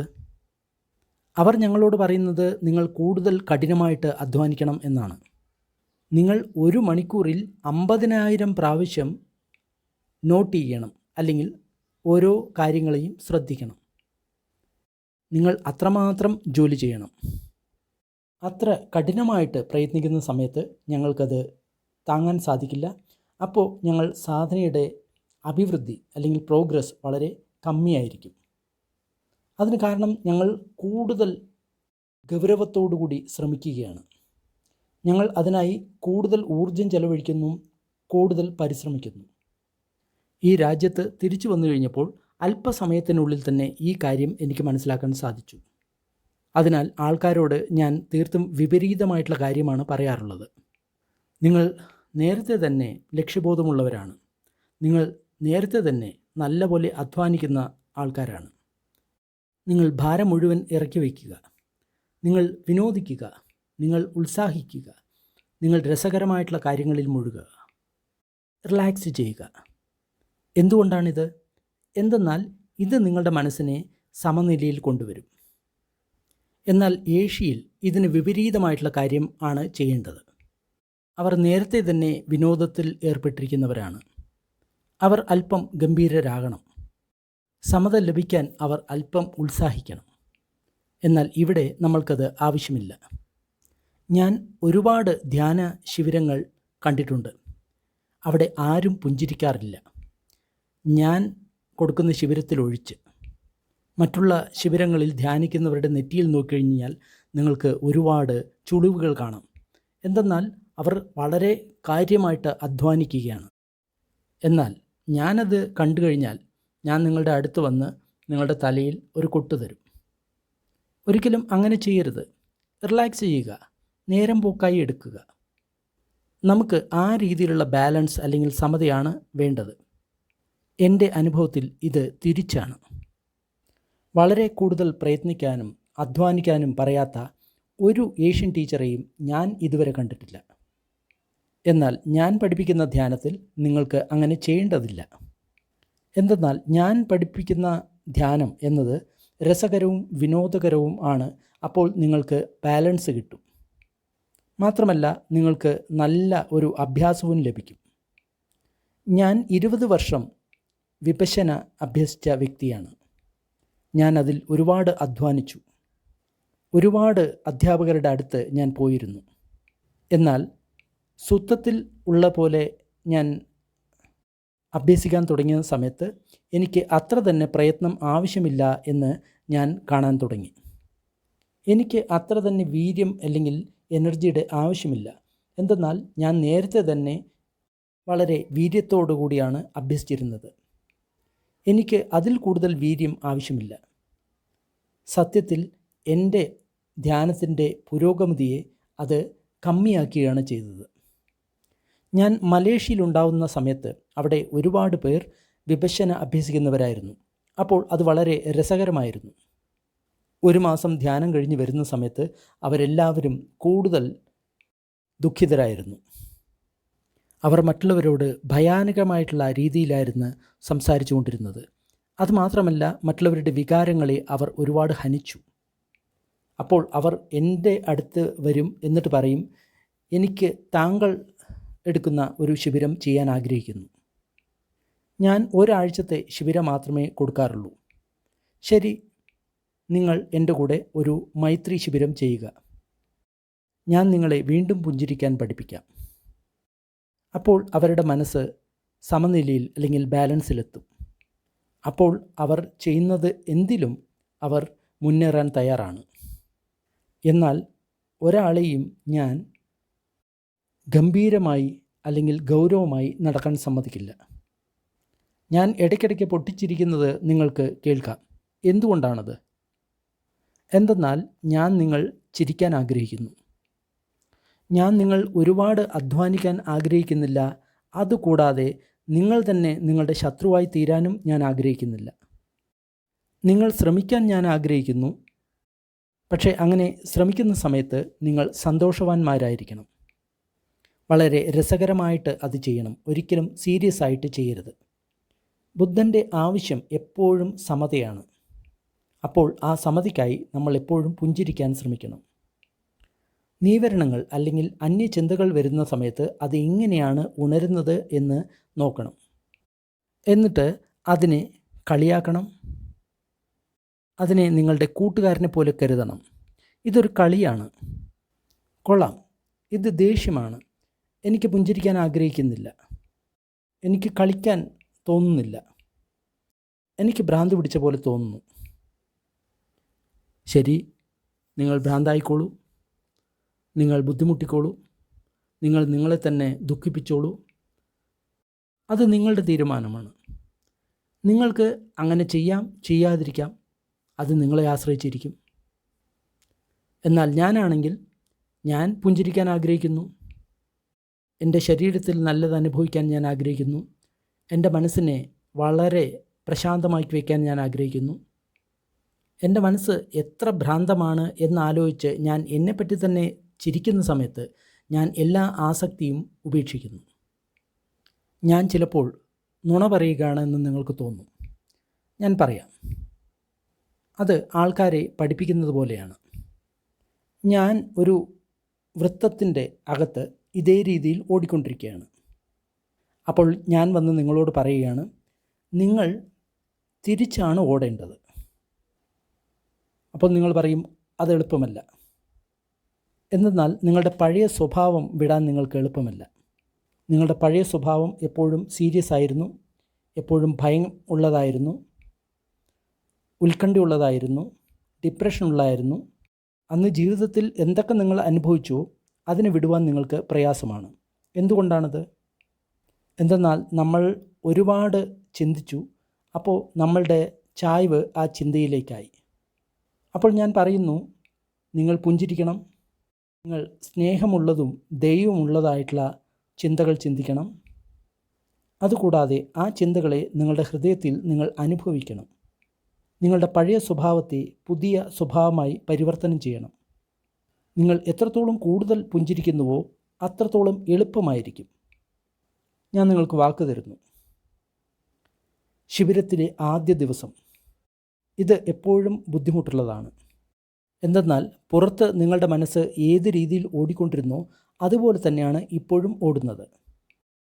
അതിനെ അച്ചടക്കം പാലിക്കാൻ ശ്രമിച്ചാൽ അത് പറയും, അല്പസമയം ഉറങ്ങണം, എനിക്ക് അല്പസ്വല്പം മറ്റു പലതും ചിന്തിക്കണം, എനിക്കിതിഷ്ടമല്ല, എനിക്കിതിഷ്ടമാണ്, ഞാൻ ഇതിനോടുകൂടി തന്നെ നിൽക്കും. നിങ്ങൾ എന്തെല്ലാം നേരത്തെ ചെയ്തിട്ടുണ്ടോ അതെല്ലാം നിങ്ങൾ ചെയ്യാൻ തുടങ്ങും. ആ സ്വഭാവം മാറ്റാനുള്ളൊരു വഴിയാണ് ഞാൻ നിങ്ങൾക്ക് കാണിച്ചു തരുന്നത്. അത് കുറച്ച് സമയത്തേക്ക് ആയിരിക്കാം. എൻ്റെ ഉപദേശം എത്രത്തോളം നിങ്ങൾ സ്വീകരിക്കുന്നുവോ അത്രമാത്രമായിരിക്കും നിങ്ങളുടെ മാറ്റം.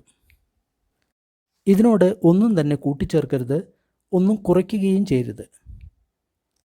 പുഞ്ചിരിക്കുക, ആ സ്നേഹത്തിൻ്റെ പ്രസരണത്തെ അനുഭവിക്കുക. ആ ഉജ്ജ്വലമായിട്ടുള്ള അനുഭവം, നിങ്ങൾ അനുഭവിക്കാൻ ആഗ്രഹിക്കുന്ന എന്തെങ്കിലും നിങ്ങൾക്ക് ആശംസിക്കുക. എന്നിട്ട് ആ ആശംസയെ നിങ്ങളുടെ ഹൃദയത്തിൽ വയ്ക്കുക. എന്നിട്ട് അതിനെ പ്രസരിപ്പിക്കുക. ധ്യാനത്തിൽ 3 കാര്യങ്ങൾ ഉണ്ട് എന്നുള്ള കാര്യം ഇവിടെ ഈ രാജ്യത്ത് പഠിപ്പിച്ചിട്ടില്ല. ആദ്യത്തെ 2 കാര്യം അവർ പഠിപ്പിച്ചിട്ടേയില്ല. ഇരിക്കുന്നതും നടക്കുന്നതും മാത്രമാണ് ധ്യാനം എന്നാണ് പഠിപ്പിച്ചു വച്ചിരിക്കുന്നത്. എന്നാൽ ബുദ്ധൻ പറഞ്ഞു, അത് ദാനം, ശീലം, ഭാവന, അതാണ് യഥാർത്ഥത്തിലുള്ള ധ്യാനം. ദാനം എന്നാൽ കൊടുക്കലാണ്. ഓ, ഈ ഭിക്ഷു ദാനത്തെ പറ്റിയാണ് സംസാരിക്കുന്നത്, അദ്ദേഹം പണക്കാരനാകാൻ ആഗ്രഹിക്കുന്നു. അല്ല, ഞാൻ അതിനെപ്പറ്റിയല്ല സംസാരിക്കുന്നത്. നിങ്ങൾക്ക് 3 തരത്തിൽ ദാനം ചെയ്യാം. നിങ്ങൾക്ക് നിങ്ങളുടെ വാക്കുകളെ കൊണ്ട് ദാനം ചെയ്യാം, നിങ്ങളുടെ പ്രവൃത്തികളെ കൊണ്ട് ദാനം ചെയ്യാം, നിങ്ങളുടെ മനസ്സിനെ കൊണ്ട് ദാനം ചെയ്യാം. നിങ്ങളുടെ മനസ്സിനെ കൊണ്ട് ദാനം ചെയ്യാനാണ് ഞാൻ ആവശ്യപ്പെടുന്നത്. ഓരോ പ്രാവശ്യം ഞാൻ നിങ്ങളോട് പറയുന്നു, നിങ്ങൾ നിങ്ങളുടെ കല്യാണമത്രത്തോടു കൂടി ഇരിക്കണം, എന്നിട്ട് അവർക്ക് നല്ലത് ആശംസിക്കണം. അത് പറയുമ്പോൾ നിങ്ങൾ ദാനമാണ് അഭ്യസിക്കുന്നത്. അവിടെ ഈ 3 തരത്തിലുള്ള കൊടുക്കലും നടക്കുന്നുണ്ട്. നിങ്ങൾ ദാനം കൊടുക്കാൻ ആഗ്രഹിക്കുന്ന ആ ദാനത്തിനെ നല്ലപോലെ അലങ്കരിക്കുക. അത് കൊടുക്കുന്ന സമയത്ത് വളരെ സന്തോഷമായ മനസ്സോടുകൂടി കൊടുക്കുക. ആ കൊടുത്തതിനെപ്പറ്റി സന്തോഷത്തോടുകൂടി മനസ്സിൽ ഓർമ്മിക്കുക. അപ്പോൾ അവിടെ ധാരാളം സന്തോഷം ഉണ്ടാകുന്നുണ്ട്, ഇല്ലേ? ഇത് എപ്പോഴും ചെയ്തുകൊണ്ടേയിരിക്കുക. നിങ്ങൾ ഓർക്കുമ്പോഴെല്ലാം ഇതുപോലെ ചെയ്യണം. നിങ്ങൾ ധ്യാനത്തിൽ ഇരിക്കുമ്പോൾ മാത്രമല്ല ഇങ്ങനെ ചെയ്യേണ്ടത്. ഇപ്പോൾ ഞാൻ ആഗ്രഹിക്കുന്നത് നിങ്ങൾ ഇത് എല്ലാ സമയത്തും ചെയ്യണം. നിങ്ങൾ ഭക്ഷണം കഴിക്കുകയാണെങ്കിലും, നിങ്ങൾ ടോയ്ലറ്റിൽ പോവുകയാണെങ്കിലും, നിങ്ങൾ എന്ത് ചെയ്യുകയാണെങ്കിലും നിങ്ങൾ ഇങ്ങനെ കൊടുത്തുകൊണ്ടേയിരിക്കണം. ഇതിൻ്റെ അനുഭവം വളരെ സുഖകരമാണ്. അത് നിങ്ങളെ സന്തോഷിപ്പിക്കും. അടുത്ത ഭാഗം നിങ്ങളുടെ ശീലമാണ്. ഇത് വളരെ പ്രധാനപ്പെട്ട ഒരു വസ്തുവാണ്. ഈ രാജ്യത്ത് ഏതെല്ലാം ശിബിരത്തിൽ ഞാൻ പങ്കെടുത്തിട്ടുണ്ടോ അപ്പോഴെല്ലാം ടീച്ചർ ഈ ശീലത്തെ ഒരിക്കൽ പാലിയിൽ നിങ്ങൾക്ക് തരുന്നതാണ്. അതിനുശേഷം അതിനെപ്പറ്റി ഒരിക്കലും സംസാരിക്കില്ല. അപ്പോൾ അതിൻ്റെ ഗൗരവം നിങ്ങൾക്ക് കറക്റ്റായിട്ട് മനസ്സിലാകില്ല. എന്നാൽ നമ്മൾ ഇവിടെ ദിവസവും രാവിലെ ആ ശീലം എടുക്കാറുണ്ട്. ഇത് ഒരു ആചാര അനുഷ്ഠാനമായിട്ടല്ല ഞങ്ങൾ കരുതുന്നത്. അതിനു പകരം നിങ്ങൾ നിങ്ങളുടെ ശീലത്തെ പാലിക്കണം എന്നതിനെപ്പറ്റി ഓർമ്മിപ്പിക്കാനാണ്. നിങ്ങൾ ശീലത്തെ തെറ്റിച്ചു കഴിഞ്ഞാൽ നിങ്ങളുടെ മനസ്സ് തീർച്ചയായിട്ടും അസ്വസ്ഥമാകും, പേടിയുള്ളതായിരിക്കും, ഭയമുള്ളതായിരിക്കും, ഡിപ്രഷനുള്ളതായിരിക്കും. ശിബിരത്തിൽ നമ്മൾ 8 ശീലമാണ് എടുക്കുന്നത്. എന്നാൽ നിങ്ങൾ ശിബിരം കഴിഞ്ഞ് പുറത്തു പോയി കഴിഞ്ഞാൽ നിങ്ങൾക്ക് 5 ശീലം മാത്രമേ പാലിക്കണ്ടൂ. എന്നാൽ വെറുതെ ശീലം എടുത്താൽ മാത്രം പോരാ. എൻ്റെ ഉപദേശം നിങ്ങൾ ദിവസവും ശീലം എടുക്കണം എന്നുള്ളതാണ്. അപ്പോഴേ നിങ്ങൾ അതിനെപ്പറ്റി ഓർമ്മിക്കുകയുള്ളൂ. നിങ്ങൾ ശീലം തെറ്റിച്ചു കഴിഞ്ഞാൽ നിങ്ങൾക്ക് ഒരുപാട് അസ്വസ്ഥത, അതേപോലെ ഭയം, അതേപോലെ തന്നെ വ്യാകുലത, ഇങ്ങനെയുള്ള കാര്യങ്ങളെല്ലാം നിങ്ങൾക്ക് പ്രതീക്ഷിക്കാം. അതുകൂടാതെ മറ്റനേകം നെഗറ്റീവ് ചിന്തകളും നിങ്ങളുടെ മനസ്സിൽ വരുന്നതാണ്. ഈ ഹിൻഡ്രൻസസ് അല്ലെങ്കിൽ നീവരണങ്ങൾ അല്ലെങ്കിൽ അന്യചിന്തകൾ എന്താണ്? അവ ഉണ്ടാകുന്നതിന് കാരണം നിങ്ങൾ ശീലം തെറ്റിച്ചതാണ്. ഈ നീവരണങ്ങൾ അല്ലെങ്കിൽ അന്യചിന്തകൾ വരുന്നതിന് പ്രധാനപ്പെട്ട കാരണം നിങ്ങൾ ഒരിക്കലും നിങ്ങളുടെ ശീലം പാലിച്ചിട്ടില്ല എന്നുള്ളതാണ്. ഒരുപാട് ശിബിരങ്ങൾ എടുക്കുന്ന ആൾക്കാരെ എനിക്കറിയാം. ഒരിക്കൽ ശിബിരങ്ങൾ കഴിഞ്ഞാൽ പിന്നെ അവർ ശീലങ്ങളെക്കുറിച്ച് ഓർക്കുക തന്നെയില്ല. എന്നിട്ട് വെളിയിൽ പോയി അവർക്ക് തോന്നുന്ന രീതിയിൽ അവർ ജീവിക്കും. എന്നിട്ട് തിരിച്ചു വരും, ഒരു ശിബിരമെടുക്കും. 2 ആഴ്ചയുള്ള ഒരു ശിബിരമാണെങ്കിൽ ഒരാഴ്ച അവർക്ക് ശാന്തമാകാൻ തന്നെ വേണ്ടി വരും. അപ്പോഴേ അവർക്ക് അല്പം എന്തെങ്കിലും അനുഭവം കിട്ടുകയുള്ളൂ. ബുദ്ധൻ എന്താണ് പറഞ്ഞത് എന്നതിനെപ്പറ്റി അവർക്ക് കാര്യമായിട്ടുള്ള ബോധമില്ല. ബുദ്ധൻ അഭ്യസിക്കാൻ പറഞ്ഞത് എല്ലാ സമയത്തും ഉള്ള അഭ്യാസമാണ്. നിങ്ങൾ നിങ്ങളുടെ ശീലത്തെ എപ്പോഴും എത്ര കണ്ട് പാലിക്കാൻ സാധിക്കുമോ അത്ര കണ്ട് പാലിക്കാൻ ശ്രമിക്കണം. നിങ്ങൾ ഏതെങ്കിലും ഒരു ശീലം തെറ്റിച്ചു കഴിഞ്ഞാൽ എന്ത് കാരണത്തായാലും ശരി, ഉടൻ തന്നെ നിങ്ങൾ നിങ്ങളോട് തന്നെ മാപ്പ് പറയുക. നിങ്ങൾ തെറ്റ് ചെയ്തതിന് നിങ്ങളോട് മാപ്പ് പറയുക. എന്നിട്ട് ആ ശീലം വീണ്ടും തെറ്റിക്കില്ല എന്ന് ദൃഢപ്രതിജ്ഞ ചെയ്യുക. എന്നിട്ട് അപ്പോൾ തന്നെ വീണ്ടും ആ ശീലം എടുക്കുക, അവിടെ വെച്ചിട്ട് തന്നെ. അപ്പോൾ ചിലപ്പോൾ നിങ്ങൾ പറയും, ഭക്ഷണം കഴിക്കുമ്പോഴോ അല്ലെങ്കിൽ കഴിഞ്ഞോ ഒരു ഗ്ലാസ് മദ്യം കൊണ്ട് എന്താണ് പ്രശ്നം? ശീലം പറയുന്നു ഒരിക്കലും മദ്യവും മയക്കുമരുന്നും ഉപയോഗിക്കരുത് എന്ന്. അതിന് വളരെ പ്രധാനപ്പെട്ട കാരണങ്ങളുണ്ട്. നിങ്ങൾ മദ്യമോ മയക്കുമരുന്നോ ഉപയോഗിച്ചു കഴിഞ്ഞാൽ ആദ്യം അത് നിങ്ങളുടെ മനസ്സിൻ്റെ ജാഗ്രതയെ തളർത്തും. അത് കഴിഞ്ഞ് അത് നിങ്ങളുടെ ശീലങ്ങളെ തെറ്റിക്കാൻ നിങ്ങളെ പ്രേരിപ്പിക്കും. എന്നാൽ ഏറ്റവും പ്രധാനപ്പെട്ട കാര്യം, അത് നിങ്ങളുടെ ധ്യാനത്തെ ഒരു തെറ്റായ രീതിയിൽ സ്വാധീനിക്കും എന്നുള്ളതാണ്. നിങ്ങളുടെ മനസ്സിന് ഒട്ടും തന്നെ ഉത്സാഹമുണ്ടാവില്ല. എപ്പോഴെങ്കിലും ഒരു ഗ്ലാസ് മദ്യം കുടിച്ചാൽ എന്ത് സംഭവിക്കാനാണ് എന്ന് നിങ്ങൾ കരുതിയേക്കാം. പക്ഷേ അത് സംഭവിക്കും. അത് വളരെ പ്രധാനപ്പെട്ട കാര്യമാണ്. ഒരിക്കലും അങ്ങനെ ചെയ്യരുത്. നിങ്ങളുടെ മനസ്സിനെ ശുദ്ധമാക്കാൻ നിങ്ങൾ ആഗ്രഹിക്കുന്നു എങ്കിൽ ഒരിക്കലും അങ്ങനെ ചെയ്യരുത്. എല്ലാ സമയത്തും എത്രമാത്രം നിങ്ങൾക്ക് നിങ്ങളുടെ ശീലങ്ങളെ പാലിക്കാൻ സാധിക്കുമോ അത്ര തന്നെ പാലിക്കാൻ ശ്രമിക്കുക. ഞാൻ ഈ കഥ പലവട്ടം ആവർത്തിച്ചിട്ടുള്ളതാണ്, എങ്കിലും ഞാനത് വീണ്ടും പറയാം. മലേഷ്യയിലുള്ള ഒരു സ്ത്രീയുണ്ട്. അവർ എൻ്റെ അടുത്ത് വന്നിരുന്നു. എന്നിട്ട് പറഞ്ഞു, താങ്കൾ എന്നെ ധ്യാനം പഠിപ്പിക്കണം. ആ സ്ത്രീ ഇതിനു മുൻപ് ഒരിക്കലും ധ്യാനം ചെയ്തിട്ടില്ല. ആ സ്ത്രീ എപ്പോഴും അവരുടെ ശീലത്തെ എത്ര കണ്ട് പാലിക്കാൻ സാധിക്കുമോ അത്ര കണ്ട് പാലിച്ചിരുന്നു. ആ സ്ത്രീ ദയുള്ളവളും ഒരുപാട് പേരെ സഹായിക്കുന്നവരും ആയിരുന്നു. അപ്പോൾ ഞാൻ പറഞ്ഞു, ശരി, ഞാൻ ഒരാഴ്ചത്തെ ശിബിരം കൊടുക്കുന്നുണ്ട്, അതിൽ പങ്കെടുക്കുക. അപ്പോൾ അവൾ വന്നു. അവരുടെ ആദ്യത്തെ കുറച്ച് ധ്യാനം ബുദ്ധിമുട്ടായിരുന്നു. അവരുടെ അടുത്തുകൂടി നടക്കുന്ന സമയത്ത് അവരുടെ മുഖത്ത് ഒരു നീരസഭാവം ഉണ്ടായിരുന്നു. ഞാൻ പറഞ്ഞു, വരൂ, നമുക്ക് സംസാരിക്കാം. ഞാൻ ചോദിച്ചു, നിങ്ങളുടെ ധ്യാനം എങ്ങനെ നടക്കുന്നു? അപ്പോൾ അവർ പറഞ്ഞു, എനിക്ക് 45 മിനിറ്റ് മാത്രമേ ഇരിക്കാൻ സാധിക്കുന്നുള്ളൂ. അപ്പോൾ ഞാൻ പറഞ്ഞു, എന്തുകൊണ്ട് നിങ്ങൾ കൂടുതൽ നേരം ഇരിക്കുന്നില്ല? ആ സ്ത്രീ പറഞ്ഞു, എനിക്കെൻ്റെ കാലുകളിൽ ഒരുപാട് വേദനയുണ്ട്, എനിക്കിത് വിശ്വസിക്കാനേ സാധിക്കുന്നില്ല. ഞാൻ ഒരു അമേരിക്കക്കാരനായതുകൊണ്ട് മാത്രം ഞാൻ പറഞ്ഞു, എന്നാൽ നിങ്ങൾ നിലത്തിരിക്കേണ്ടതില്ല, നിങ്ങൾക്ക് ഒരു ചെയറിൽ ഇരിക്കാം. അത് മെഡിറ്റേഷൻ്റെ ആദ്യത്തെ ദിവസമായിരുന്നു. ആ സ്ത്രീക്ക് 4 മണിക്കൂർ തുടർച്ചയായി ഇരിക്കാൻ സാധിച്ചു. അവർക്കതിന് കഴിഞ്ഞു. ആ സ്ത്രീക്ക് ധ്യാനിക്കാൻ സാധിച്ചു, വളരെ എളുപ്പത്തിൽ കഴിഞ്ഞു. എന്തെന്നാൽ ആ സ്ത്രീ ജീവിതം മുഴുവനും ശീലങ്ങളെ പാലിക്കുന്നവരായിരുന്നു. ബുദ്ധൻ പറഞ്ഞിട്ടുണ്ട്, നിങ്ങൾ നിങ്ങളുടെ ശീലങ്ങളെ പാലിക്കുകയാണെങ്കിൽ നിങ്ങളുടെ മനസ്സ് പെട്ടെന്ന് ഏകാഗ്രമാകും, അതേപോലെ തന്നെ ശാന്തമാകും. എനിക്കറിയാം, അനേക വർഷങ്ങൾ ധ്യാനിക്കുന്ന ഒരുപാട് വ്യക്തികളെ എനിക്കറിയാം. അവർക്ക് അവസാനം അല്പം ഏകാഗ്രത കിട്ടി എന്ന് വരാം. ഈ സ്ത്രീക്ക് അത് ആദ്യ ദിവസം തന്നെ കിട്ടി. അവർ മറ്റുള്ളവരെക്കാൾ പെട്ടെന്ന് മുന്നേറി. ഇത് വളരെ ആശ്ചര്യകരമായിട്ടുള്ളൊരു സംഗതിയായിരുന്നു. ആ സ്ത്രീ ധ്യാനത്തിൽ വളരെയധികം പുരോഗമിച്ചു. മറ്റാരും അത്ര തന്നെ പുരോഗമിച്ചില്ല. ഇതെല്ലാം ഇടപിരിഞ്ഞതും തമ്മിൽ കൂടിച്ചേർന്നതുമാണ്. ബുദ്ധൻ പഠിപ്പിച്ചിട്ടുള്ള ഒരു കാര്യം മാത്രം നിങ്ങൾക്ക് എടുക്കാൻ സാധിക്കില്ല.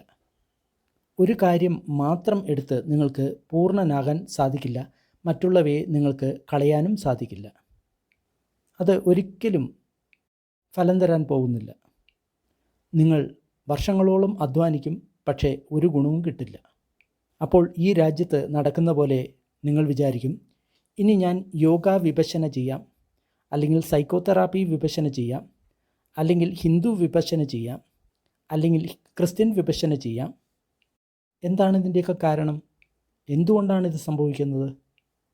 ഇവിടെ ഒരുപാട് പേർ അനേക വർഷങ്ങളായിട്ട്, അതായത് 20-ൽ കൂടുതൽ വർഷങ്ങളായിട്ട് ധ്യാനം അഭ്യസിക്കുന്നുണ്ട്, പക്ഷേ ശരിക്കും അവർ മുന്നേറുന്നില്ല. അതിനെന്താണ് കാരണം? അതുകൊണ്ടാണ് അവർ മറ്റുള്ള കാര്യങ്ങളിൽ പോകുന്നത്, എന്നിട്ട് അത് ശ്രമിക്കുന്നത്. ഇത് എന്തുകൊണ്ടാണ് സംഭവിക്കുന്നത്? എന്തുകൊണ്ടെന്നാൽ അവർ ബുദ്ധൻ്റെ ശിക്ഷ പൂർണ്ണമായിട്ടും ഗ്രഹിച്ചിട്ടില്ല എന്നുള്ളതാണ്. ഞാൻ സൂത്രത്തിൽ നിന്ന് അല്പം വ്യതിചലിച്ചു, പക്ഷേ ഞാൻ പറയുന്നത് തന്നെയാണ് ഈ സൂത്രത്തിലും പറയുന്നത്. സൂത്രം പറയുന്നത് തന്നെയാണ് ഞാനും പറയുന്നത്. എങ്ങനെയാണ് നിങ്ങൾ ഒരു നീവരണത്തിൽ നിന്നും അല്ലെങ്കിൽ അന്യചിന്തകളിൽ നിന്നും മോചിതനാവുന്നത്? സൂത്രത്തിൽ ഒരു കാര്യം എപ്പോഴും സംഭവിക്കാറുണ്ട്. വർഷങ്ങൾ കഴിഞ്ഞു കഴിഞ്ഞാൽ പലതും അതിൽ കൂട്ടിച്ചേർക്കും. ഈ സൂത്രത്തിൽ ബുദ്ധൻ കഴിഞ്ഞതിന് ശേഷം ചില കാര്യങ്ങൾ കൂട്ടിച്ചേർത്തതാണ്. എന്തെന്നാൽ ബുദ്ധൻ ഒരിക്കലും ഇത്തരം രീതിയിലുള്ള നിർദ്ദേശങ്ങൾ തരില്ല. ഞാൻ പറയാൻ പോകുന്ന നിർദ്ദേശങ്ങൾ ബർമയിലെ പ്രസിദ്ധമായിട്ടുള്ള ചില നിർദ്ദേശങ്ങളാണ്. അവിടത്തെയുള്ള ടീച്ചേഴ്സ് അവരുടെ സ്റ്റുഡൻസിനെ ഈ രീതിയിലുള്ള നിർദ്ദേശങ്ങളാണ് കൊടുക്കുന്നത്. നിങ്ങൾക്ക് നീവരണങ്ങൾ അല്ലെങ്കിൽ അന്യചിന്തയുണ്ടാവുന്ന സമയത്ത് അത് തീർത്തും തെറ്റാണ്. ആ നിർദ്ദേശം ഇപ്രകാരത്തിലുള്ളതാണ്. ഒരു വ്യക്തി സ്വന്തം മനസ്സിനെ ശാന്തമാക്കാൻ ശ്രമിക്കുന്ന സമയത്ത് ആ സമയത്ത് അവൻ്റെ മനസ്സിൽ രാഗ, ദ്വേഷ, മോഹങ്ങളുള്ള ചിന്തകൾ ഉണരും. ഉണരുന്ന സമയത്ത് അവൻ പല്ല് കടിച്ചുകൊണ്ട് അവൻ്റെ നാവ് വായുടെ മേലെ അമർത്തി വെച്ചുകൊണ്ട് മനസ്സിനെ മനസ്സുകൊണ്ട് അടിച്ചമർത്തണം. ഇത് ഒരു നിർദ്ദേശമാണ്. ഇത് സമാധി അഭ്യസിക്കുന്ന സമയത്ത് അല്ലെങ്കിൽ സമതാധ്യാനം അഭ്യസിപ്പിക്കുന്ന സമയത്തുള്ള ഒരു നിർദ്ദേശമാണ്. എന്നാൽ ഇതിൽ ബുദ്ധൻ പറഞ്ഞ ഒരു കാര്യങ്ങളും അടങ്ങിയിട്ടില്ല. ഈ പ്രത്യേക സൂത്രം ബുദ്ധൻ മരിച്ചതിന് ശേഷം 300 വർഷത്തിന് ശേഷം ഏതോ ബ്രാഹ്മണന്മാർ ആരും ഇതിനെ ശ്രദ്ധിച്ചിട്ടില്ല. പല പ്രാവശ്യം ബുദ്ധിസ്റ്റ് കൗൺസിലിൽ ഉള്ള ആൾക്കാരും ഇതിനെ ശ്രദ്ധിച്ചില്ല. ഈ പല്ല് ഞെരിക്കുന്ന കാര്യം വന്നത് മജ്ജിമ നികായ 36-ാമത്തെ സൂക്തം 20-ാമത്തെ ഭാഗത്തിൽ നിന്നാണ്. ഇവിടെ അതിന് തീർത്തും വിപരീതമായ അർത്ഥമാണുള്ളത്. 36-ാമത്തെ സൂക്തം എന്താണ് പറയുന്നത് എന്ന് നമുക്ക് നോക്കാം. മജ്ജിമ നികായ 36-ാമത്തെ സൂക്തം 20-ാമത്തെ ഭാഗം. ഞാൻ വിചാരിച്ചു, ഒരു പക്ഷേ എൻ്റെ പല്ല് ഞെരിച്ചുകൊണ്ട് എൻ്റെ നാവ് വായ്ക്ക് മുകളിൽ അമർത്തിക്കൊണ്ട് ഞാൻ ഇതിനെ മനസ്സുകൊണ്ട് അമർത്തുകയാണ്, മനസ്സുകൊണ്ട് പരാജയപ്പെടുത്തുകയാണ്. അങ്ങനെ ചെയ്യുന്ന സമയത്ത് എൻ്റെ കക്ഷത്തിൽ നിന്നും വേർപ്പുകൾ ഇറ്റിറ്റ് വീണു. എന്നാൽ പിന്നീട് വരുന്ന കാര്യങ്ങൾ ഇതിൻ്റെ അർത്ഥത്തെ മുഴുവനായിട്ടും മാറ്റുന്നുണ്ട്. എന്നാൽ അധികം വീര്യത്തോടുകൂടി ഞാൻ പരിശ്രമിച്ചു. അതുകൂടാതെ വളരെ ശ്രദ്ധയോടുകൂടിയിട്ട് ഞാൻ എൻ്റെ മനസ്സിനെ സമാധിസ്ഥമാക്കി. എന്നാൽ എൻ്റെ ശരീരം ഒരുപാട് തളർന്നുപോയി. എന്തെന്നാൽ ഞാൻ ഒരുപാട് അധ്വാനിച്ചു. ഞാൻ വളരെ വീര്യം കൂട്ടി ഞാൻ അധ്വാനിച്ചു. നമ്മളിവിടെ കാണുന്നത് ബുദ്ധൻ പറയുകയാണ്, ഇങ്ങനെ ചെയ്യുന്ന സമയത്ത് മനസ്സ് അസ്വസ്ഥമായി, അതേപോലെ തന്നെ ശാന്തത നഷ്ടപ്പെട്ടു. ഇങ്ങനെ ഒരു കാരണവശാലും ചെയ്യാൻ പറ്റാത്ത കാര്യമാണ്. നമ്മൾ എപ്പോഴും റിലാക്സ് ചെയ്യണം. എന്നിട്ട് ഈ അന്യചിന്തകളെ സിക്സാർ ചെയ്യണം. അവയെ ഒരിക്കലും ബലമായിട്ട് അകറ്റരുത്. അതുകൂടാതെ അടിച്ചമർത്താനും നോക്കരുത്. മറ്റ് ചില സൂക്തങ്ങളും ഉണ്ട്. അതിൽ ഒരു സൂക്തം പറയുന്നത് ഒരു രാജ്യവും ഒരു സ്ത്രീ ഭരിക്കില്ല എന്നുള്ളതാണ്. ഇത് ഏറ്റവും കൂടുതൽ വിമർശിക്കാവുന്ന കാര്യമായിട്ടാണ് എനിക്ക് തോന്നുന്നത്. ബുദ്ധൻ ഒരിക്കലും അങ്ങനെ പറയില്ല. പക്ഷേ ഇത് അങ്ങനെയുള്ളൊരു സൂക്തമാണ്. ഇതിനെപ്പറ്റി ആരും അധികം ശ്രദ്ധിച്ചിട്ടില്ല. എന്തെന്നാൽ ഇത് അത്ര വലിയ ശിക്ഷണമൊന്നുമല്ല. നിങ്ങളുടെ നീവരണങ്ങളെ അല്ലെങ്കിൽ അന്യചിന്തകളെ എങ്ങനെയാണ് മറികടക്കുന്നത്? അതിന് ആദ്യം വേണ്ടത് നിങ്ങളുടെ മനസ്സ് ആ അന്യചിന്തകളിലേക്ക് ആകർഷിക്കപ്പെട്ടു എന്ന് അറിയുന്നതാണ്. എന്നിട്ട് ആ അന്യചിന്തകളെ ഉപേക്ഷിക്കുക, റിലാക്സ് ചെയ്യുക, പുഞ്ചിരിക്കുക. എന്നിട്ട് വീണ്ടും നിങ്ങളുടെ ധ്യാനവസ്തുവിലേക്ക് നിങ്ങൾ തിരിച്ചു വരിക. ഈ അന്യചിന്തകളുടെ പ്രക്രിയയെ നിങ്ങൾ കൂടുതൽ മനസ്സിലാക്കാൻ ശ്രമിക്കുക. ഇനി നമ്മൾക്ക് ധീനമിഥ അതിനെക്കുറിച്ച് അല്പം സംസാരിക്കാം. ധീനമിഥ എന്ന് പറയുന്ന സമയത്ത് ശരീരത്തിലെയും മനസ്സിലെയും ആലസ്യം. എങ്ങനെയാണ് ഈ ആലസ്യം വരുന്നത്? നിങ്ങൾ ആദ്യം നിങ്ങളുടെ ധ്യാനവസ്തുവിലായിരുന്നു. പിന്നെ കുറേശ്ശെ പല കാര്യങ്ങളും ചിന്തിക്കാൻ തുടങ്ങി. എന്നിട്ട് നിങ്ങളുടെ മനസ്സ് അല്പം സ്വപ്നാവസ്ഥയിലായി. അതിനുശേഷം തല അങ്ങോട്ടും ഇങ്ങോട്ടും ആടാൻ തുടങ്ങി. അതിനുശേഷം നിങ്ങൾ ഉറക്കത്തിലായി. അതിനുശേഷം നിങ്ങൾ വളരെ പണിപ്പെടുന്നു. ഈ ഉറക്കത്തിൽ നിന്ന് വെളിയിൽ വരാനും നേരെ ഇരിക്കാനും നിങ്ങൾ ഒരുപാട് അധ്വാനിക്കുന്നു. ഈ അധ്വാനം നിങ്ങൾ വളരെ പെട്ടെന്ന് വേഗത്തിൽ ചെയ്യുന്നു. എന്നാൽ നിങ്ങൾ ശരിയായിട്ടുള്ള രീതിയിലല്ല അധ്വാനിച്ചത്. അത് കാരണം വീണ്ടും ഈ പല രീതിയിലുള്ള ചിന്തകൾ കടന്നു വരും. വീണ്ടും പഴയതുപോലെ തന്നെ ആവർത്തിക്കും. അപ്പോൾ എങ്ങനെയാണ് ഈ ഉറക്കത്തിനെ നമ്മൾ മറികടക്കുന്നത്? ഇതിനെ നിങ്ങൾ തുടക്കത്തിലല്ല മറികടക്കുന്നത്, ഇതിൻ്റെ അവസാനമാണ് നിങ്ങൾ മറികടക്കുന്നത്. ഇത് എങ്ങനെയാണ് ഉണരുന്നത് എന്നതിനെപ്പറ്റി നിങ്ങൾ കൂടുതൽ ബോധവാനാകുന്നു. നിങ്ങൾ അല്പം വളയാൻ തുടങ്ങുന്നു എന്നറിയുമ്പോൾ തന്നെ നിങ്ങൾ അതിനെ തിരിച്ചറിയുന്നു. എന്നിട്ട് ആ ചിന്തകളെ പോകാൻ സമ്മതിക്കുന്നു. എന്നിട്ട് നിങ്ങളുടെ പുറം നേരെയാക്കി വയ്ക്കുന്നു. എന്നിട്ട് നിങ്ങൾ ധ്യാനവസ്തുവിലേക്ക് തിരിച്ചു വരുന്നു. അപ്പോൾ നിങ്ങൾ അതുവരെ പോയിട്ടുള്ളൂ. നിങ്ങൾ ആലസ്യത്തിൽ ആടുന്നത് വരെ നിങ്ങൾ പോയില്ല. അതിനുശേഷം അതിന് മുൻപ് എന്താണ് സംഭവിക്കുന്നത് എന്ന് നിങ്ങൾ ശ്രദ്ധിക്കുന്നു. ഈ കാര്യം പലതവണ ആവർത്തിക്കുന്ന സമയത്ത് നിങ്ങൾ അതിനെ കാണാൻ സാധിക്കും. ഓ, ഇങ്ങനെയാണ് അത് പ്രവർത്തിക്കുന്നത്. നിങ്ങൾ എത്ര വേഗം ഇതിനെ തിരിച്ചറിയുന്നുവോ അത്ര പെട്ടെന്ന് നിങ്ങൾക്കതിനെ ഉപേക്ഷിക്കാൻ സാധിക്കും. നിങ്ങൾ അതിനെ എത്ര പെട്ടെന്ന് ഉപേക്ഷിക്കുന്നുവോ എന്നിട്ട് അതിലേക്ക് നിങ്ങൾ റിലാക്സ് ചെയ്യുന്നുവോ, ആ ആലസ്യം നിങ്ങളുടേതല്ല എന്ന് നിങ്ങൾ തിരിച്ചറിയുന്നുവോ, അപ്പോൾ അതിനെ പെട്ടെന്ന് നിങ്ങൾക്ക് ഉപേക്ഷിക്കാൻ സാധിക്കും. അപ്പോൾ ആ നീവരണം അല്ലെങ്കിൽ അന്യചിന്ത വളരെ ദുർബലമാകുകയും അത് വീണ്ടും ഉണരുക തന്നെ ചെയ്യില്ല.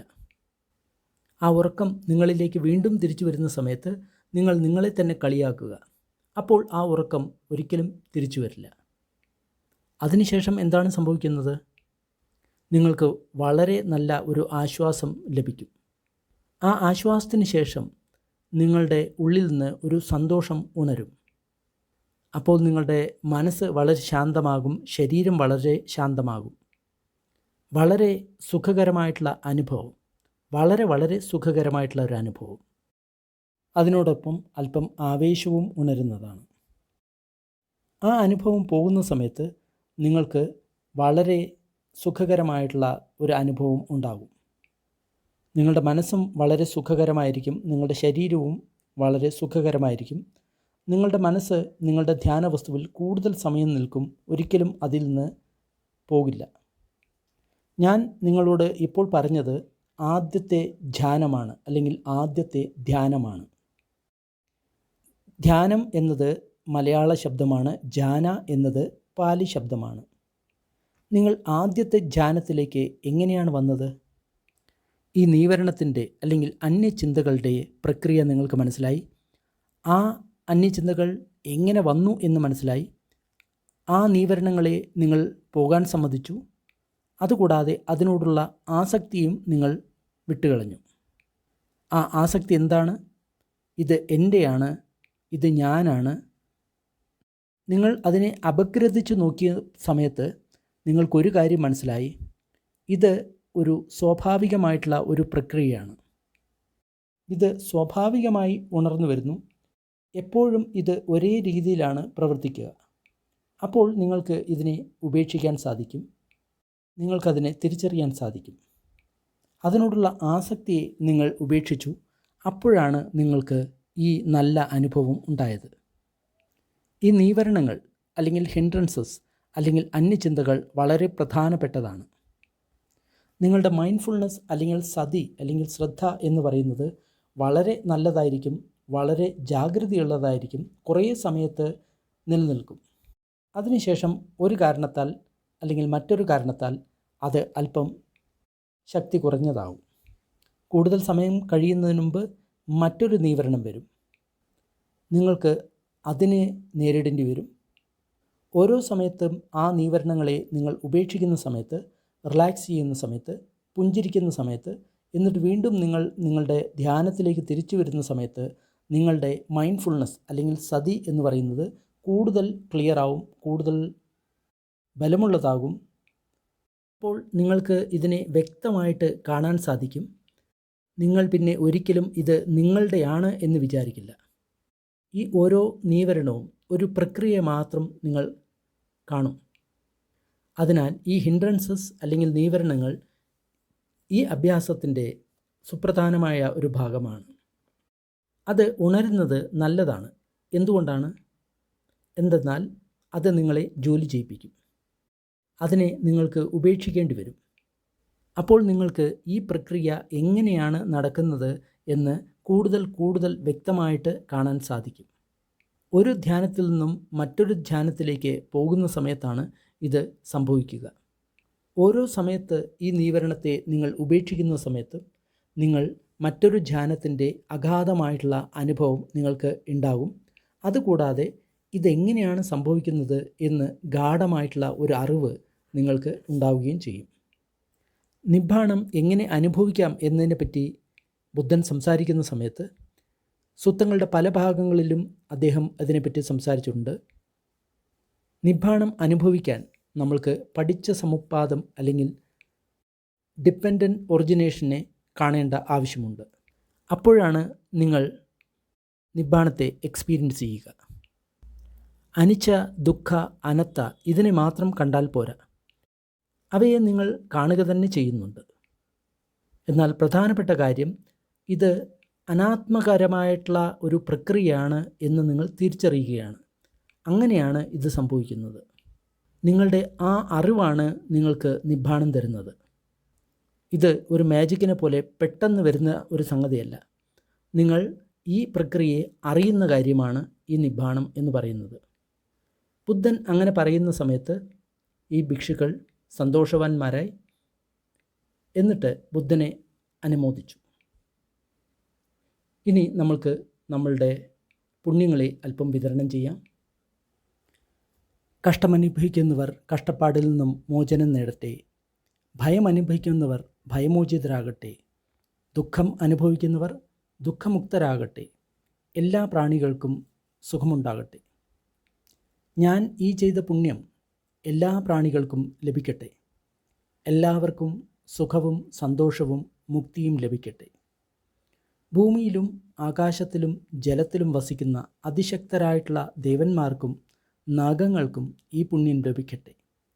അവരെല്ലാവരും ബുദ്ധശാസനത്തെ രക്ഷിക്കട്ടെ. എല്ലാവർക്കും സുഖവും ശാന്തിയും മുക്തിയും ലഭിക്കട്ടെ. സാധു സാധു സാധു.